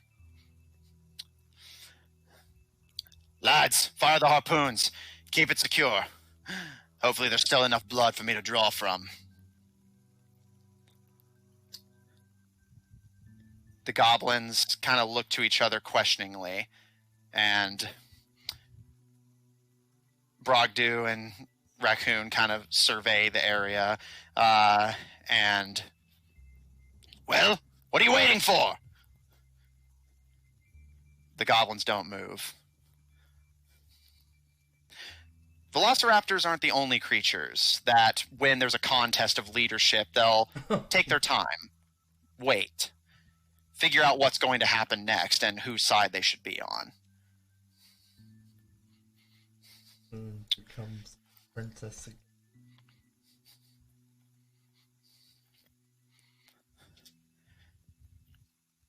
Bragdu kind of rolls his gleaming eyes and forget it. It's a one-man job anyway. And he takes his pistol off of Raccoon and points it towards one of the harpoon gunners, who immediately put their claws up. And not looking to kill anyone today. Back off. I'll deal with this myself. He approaches the harpoon gun and, clenching the pistol between his teeth, he aims it at the dragon's neck and fires. All right, metal bastards, keep it still. One or both of us is going to start kicking. And Caleb, you watch as he pulls a syringe from his belt and starts climbing up the rope. This might be the last chance, isn't it? Yeah. I mean, you don't know how long this procedure takes, but he does seem to indicate that he can do it alone if the crew's not going to help him, as long as the robots keep it still. What is Caleb's choice here? Caleb has to do some decision making. Yeah. He has to decide. Risk. Allow this individual to become possibly an unstoppable monster. I wouldn't say unstoppable, but... Or risk the lives of some crew that he barely knows, but he knows Raccoon knows them. Yeah, it's Raccoon's family. Mm-hmm. Who've been strung along by the Concord, forced to fight for goals they don't want, and now are being slowly phased out by Kaloom's robots, and with full plans to just slaughter them all once they've gotten what they wanted. Is there anything in this room that looks like it's some kind of control for the robots? Make a perception check.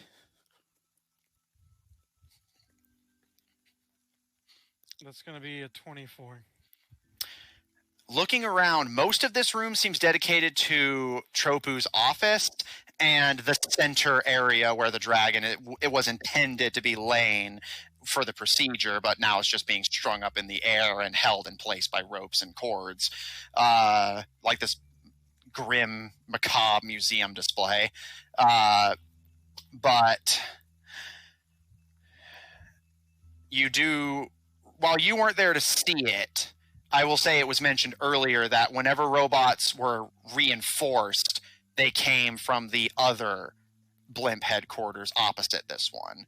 This is the control center for the organic forces. The other is for the mechanical. As far as you can tell, there's nothing in this room that would be an obvious source of control for the robots. However, I will say with a good perception check and not much to report, as Bragdu approaches the dragon with syringe in hand, balancing himself on the harpoon and climbing onto its severed neck and leaning on its shoulders like a horrible mutant little cowboy, it does occur to you that there is technically a third option. The party to draw all the machines to themselves.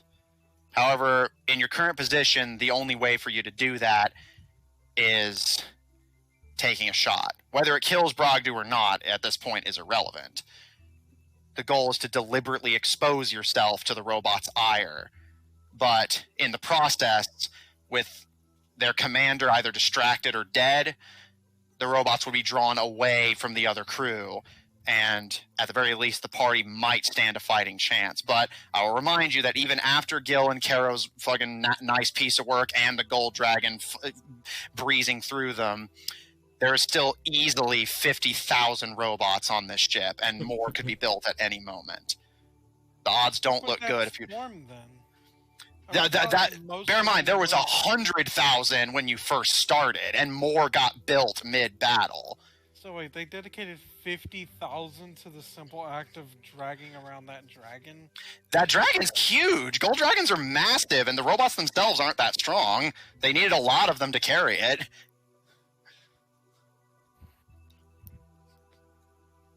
Technically, we don't need to win. We just need to distract them long enough for the crew to escape however they escape. Mm-hmm. We just need to, and we don't even necessarily need to fight them, just keep them distracted. Basically, take him on a wild goose chase for a little bit. And he cannot allow this guy to do what he is about to do. Caleb, as you're thinking it over, don't worry, it's not about to be a game over, it's just flavor. You watch as Bragdu, Raccoon unable to act without endangering their family, Lucian out miles away, Zephyr in the city, and Caro and Gil busy outside dealing with the guard. You and Raccoon watch as Bragdu jams the syringe under one of the dragon's neck scales and slowly draws, not blood. Caleb, from your position and a good perception roll, you can see what enters into the syringe is ichor. And you watch as the dragon's scales, as the syringe fills, begin to slowly blacken. And pieces of its body begin to liquefy and melt and slough off, as if the very act of draining the ichor from the body is taking out what little was left in it. And as the dragon begins to literally melt into ichor, Bragdu hoists the syringe and, with a broad, gleaming goblin smile, starts to approach his own neck with it. That's now or never. Caleb takes the shot. Roll to hit, and you have inspiration. Which I will use.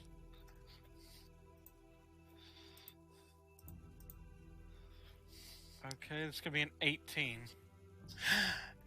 You hit. Roll damage. And it's a surprise, so it's an automatic crit. Oh yeah, he thought Raccoon was the one who sniped Troppu, so he has no idea you're there. Alright, so I rolled double, and I now have an action. I know, because of that level up we got, I have 5d6 in sneak attack. Yeah, if shooting Troppu gave you good practice with sniping with this rifle. It all makes sense to level up. Yeah, I thought about it. Thought about it. Don't underestimate me. Yeah, Lucian was falling like, how do I fall not? Yeah, how do I not die here? And also, how do I get back up even if I don't die? So wait, do we roll twice the dice, or do we roll dice and then double? Yeah, again, it doesn't particularly matter, but I prefer, I think it's simpler anyway. Roll, double, add modifiers. Okay, Yeah. so The only part where it gets a little finicky is like Gil's brutal critical. Mm-hmm. But even then, the damage difference was fairly small, so I'm fine with it personally. But if you think it's unfair, I'm willing to negotiate it for future chapters. No, I don't know, whatever. I'm just saying that's where it gets finicky. It's all.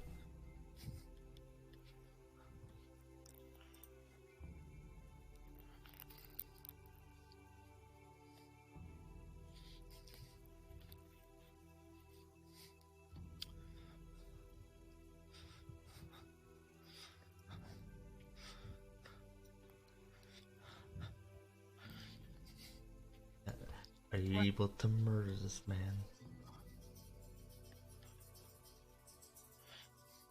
63 damage. Caleb, how do you want to do this? I'm thinking he just kind of, because you said it's a kind of a tough. Well, actually, it's probably been made an easier shot by now. Yeah, because he's closer to you out in the, because he's like basically straddling the dragon's neck and getting ready to inject himself with the ichor as it's starting to melt. A similar shot to Troppu then. Okay. Leveling your rifle. It's now or never. And in that moment, much like Zephyr, you've already long given up the name, you've certainly at this point given up the creed of a Tebadran, which is to always prioritize yourself over others. If it means stopping Bragdu from escalating to the form he wants and the slaughter of relatively innocent goblins, you'll expose yourself. You pull the trigger. Honestly, he was mostly just thinking, I can't allow this guy to do what he's going to do, regardless of what's going to happen after.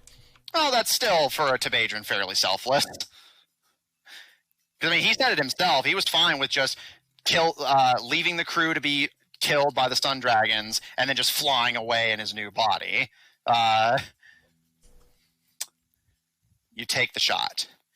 Your laser gleams through the air, and No, hang on. I want it to be a shot that he doesn't. Obviously, like, it's instantly lethal, but like, I want it to be like one of those shots where he has like that brief moment to realize he's been. Oh yeah, sure. I was actually going to do that anyway. So yeah, perfect. You don't aim for the head as you had with Troppu. You strike the hand that holds the syringe, but your laser carves through his palm and strikes him in the neck. And as his body bursts, he's still left conscious enough to fumble for the syringe as it's blown out of his hand. And the only bit of Sothis the Gold Dragon's ichor left falls to the floor of the room and shatters. As the body melts into ichor and the only cleanly drawn bit of it is gone, as has the chance of him getting what he wants. And he has just enough time to realize that before his gaze blanks and he falls back ass over kettle into the melting mess of Sothis's melting ichor body. The last you see of Bragdu is a mast falling through the Gold Dragon's ichor before landing unceremoniously on the floor of the airship. And the ichor pools around him.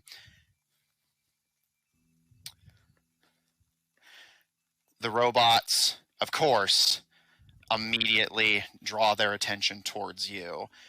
And Gil, Kero, as you finished off, Gil slicing off the head and Kero shooting at the power source of the serpent, you see an army of the remaining constructs making their way towards the headquarters. And Lucian, anarchist cookbook in hand, you make your way towards the bow of the ship, where you will find Raccoon's parents operating the cannon. And with any luck, convince them to walk away and destroy the weapon that's laying waste to your love interest city. And that is where we're going to end tonight's session. And with it, dragons, dragons, dragons as an arc, as the final dragon has been slain. Level up number 2? Indeed, you all level up. Bragdu is dead. Quickest level ever. Yeah, right?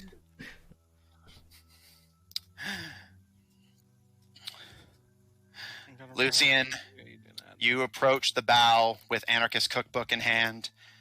Kero and Gil, you get ready to take out another wave of robots.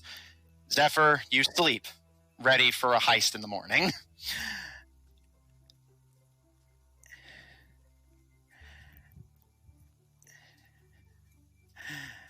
And yeah. Bragdu is dead, and because he did not get a chance to remove his own ichor, he will not transform, even with his dead body lying among the pooling ichor.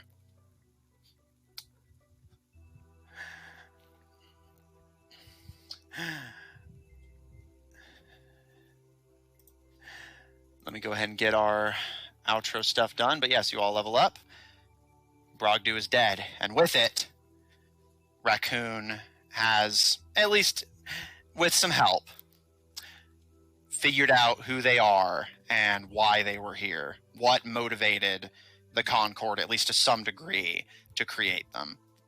You still don't know why the Concord created the Ichor, what they intend to use it for, and what brought these people together, or who the lady who leads them all is.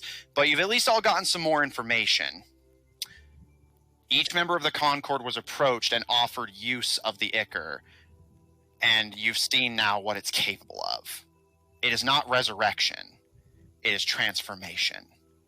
One life for another.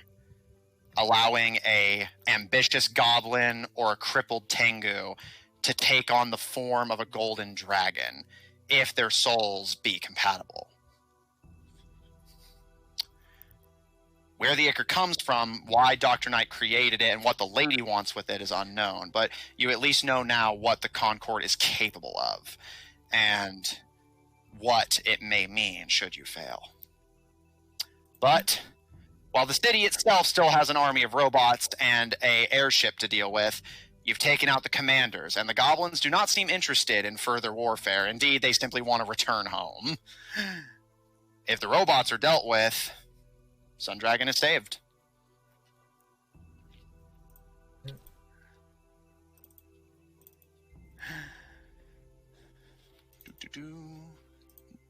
Get my stuff up, sorry. If you want to see more of my DMing, check out twitch.tv/GrahamCrackers, GrameCrackerz, for my Friday campaign, the Goldshine Investigations at 7 o'clock Central Daylight Time, taking place in the same campaign setting, featuring a party of investigators trying to unravel the cultish conspiracy that threatens to plunge their home into war. Tune in this week, where we will actually be having our Season 2 finale. A lot of finales with my streams lately. Everything comes together. Check out our website at officiald5hub.info. Resurrected from the grave like a filthy necromancer going to bomb a cannon and save a colony of goblins. Check out our link in chat to join our official D5 Discord server if you want to hang out with us directly, and support our episodes posted on Spotify, Apple Podcasts, Pandora, Google Podcasts, and the iHeart Podcast Network, wherever you happen to get them from. For our audio listeners, catch us live on Tuesdays at 9:30 Central Daylight Time on twitch.tv/Odd Tornado Productions, or the Odd Tornado Productions YouTube channel if you want to catch up on what you missed. Check out Odd Tornado Productions official on Tumblr to find links to our other works, including our 2 kills for the price of 2 sessions Assassins Twitch channel at twitch.tv/Killer5. That is 5 with a PH for the record. Don't get it wrong. If you enjoy what we do, please support us on Patreon. That link's about to be posted in chat, or on Ko-fi at kofi.com/Odd Tornado Productions, and follow us on Twitter at twitter.com/TornadoOdd. TNO are in fact capitalized.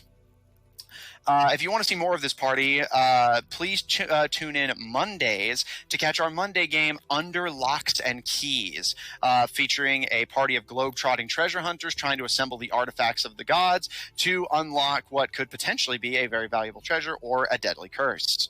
One of the two. And we will be off next week with the conclusion of this arc. However, tune in the week after next at the same times mentioned, where our Monday game will be resuming with the new arc of Trouble on the Tabletop. And this campaign, the new arc, Honor Among Thieves, will be beginning.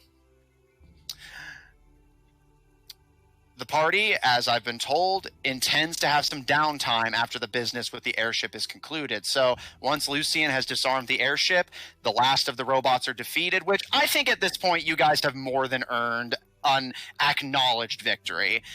Gil and Caro alone were able to deal with a decent chunk of the horde. So I think with Caleb and Raccoon added in, you guys can easily deal with what remains of the robots. Yeah, they were fucking... Absolutely. Yeah. While some may have gotten more or less screen time than others, everyone was a badass. And with that in mind, Caleb assassinating Troppu and Bragdu before either of them could get access to Sothis. Zephyr sneaking into Sundragon under the watchful eyes of the patrols, with your son helping you along the way. Caro and Gil just being straight badasses, fighting literally thousands of robots by themselves and winning. Raccoon finally getting to resolve their personal business, and Lucian just taking the inconveniences like a champ and still insisting on following your role in the plan and helping the party, which is good because bear in mind the goblins don't know yet that Bragdu's dead. So someone actually really should tell them that they can stop firing and that you'll protect them from the robots. The problem is, like, does Lucy know that she's dead?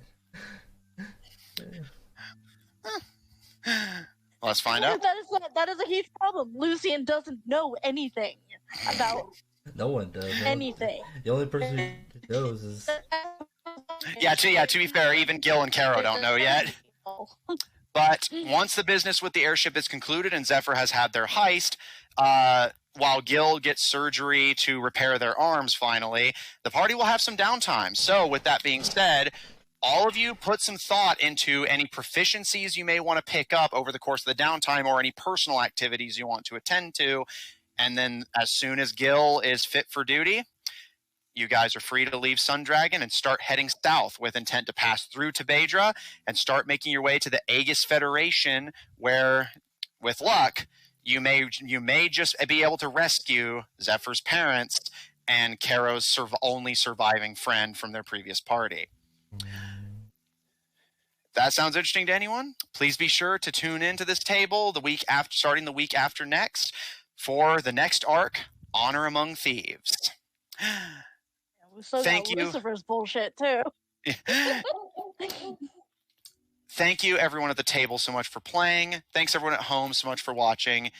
And we'll see you all the week after next.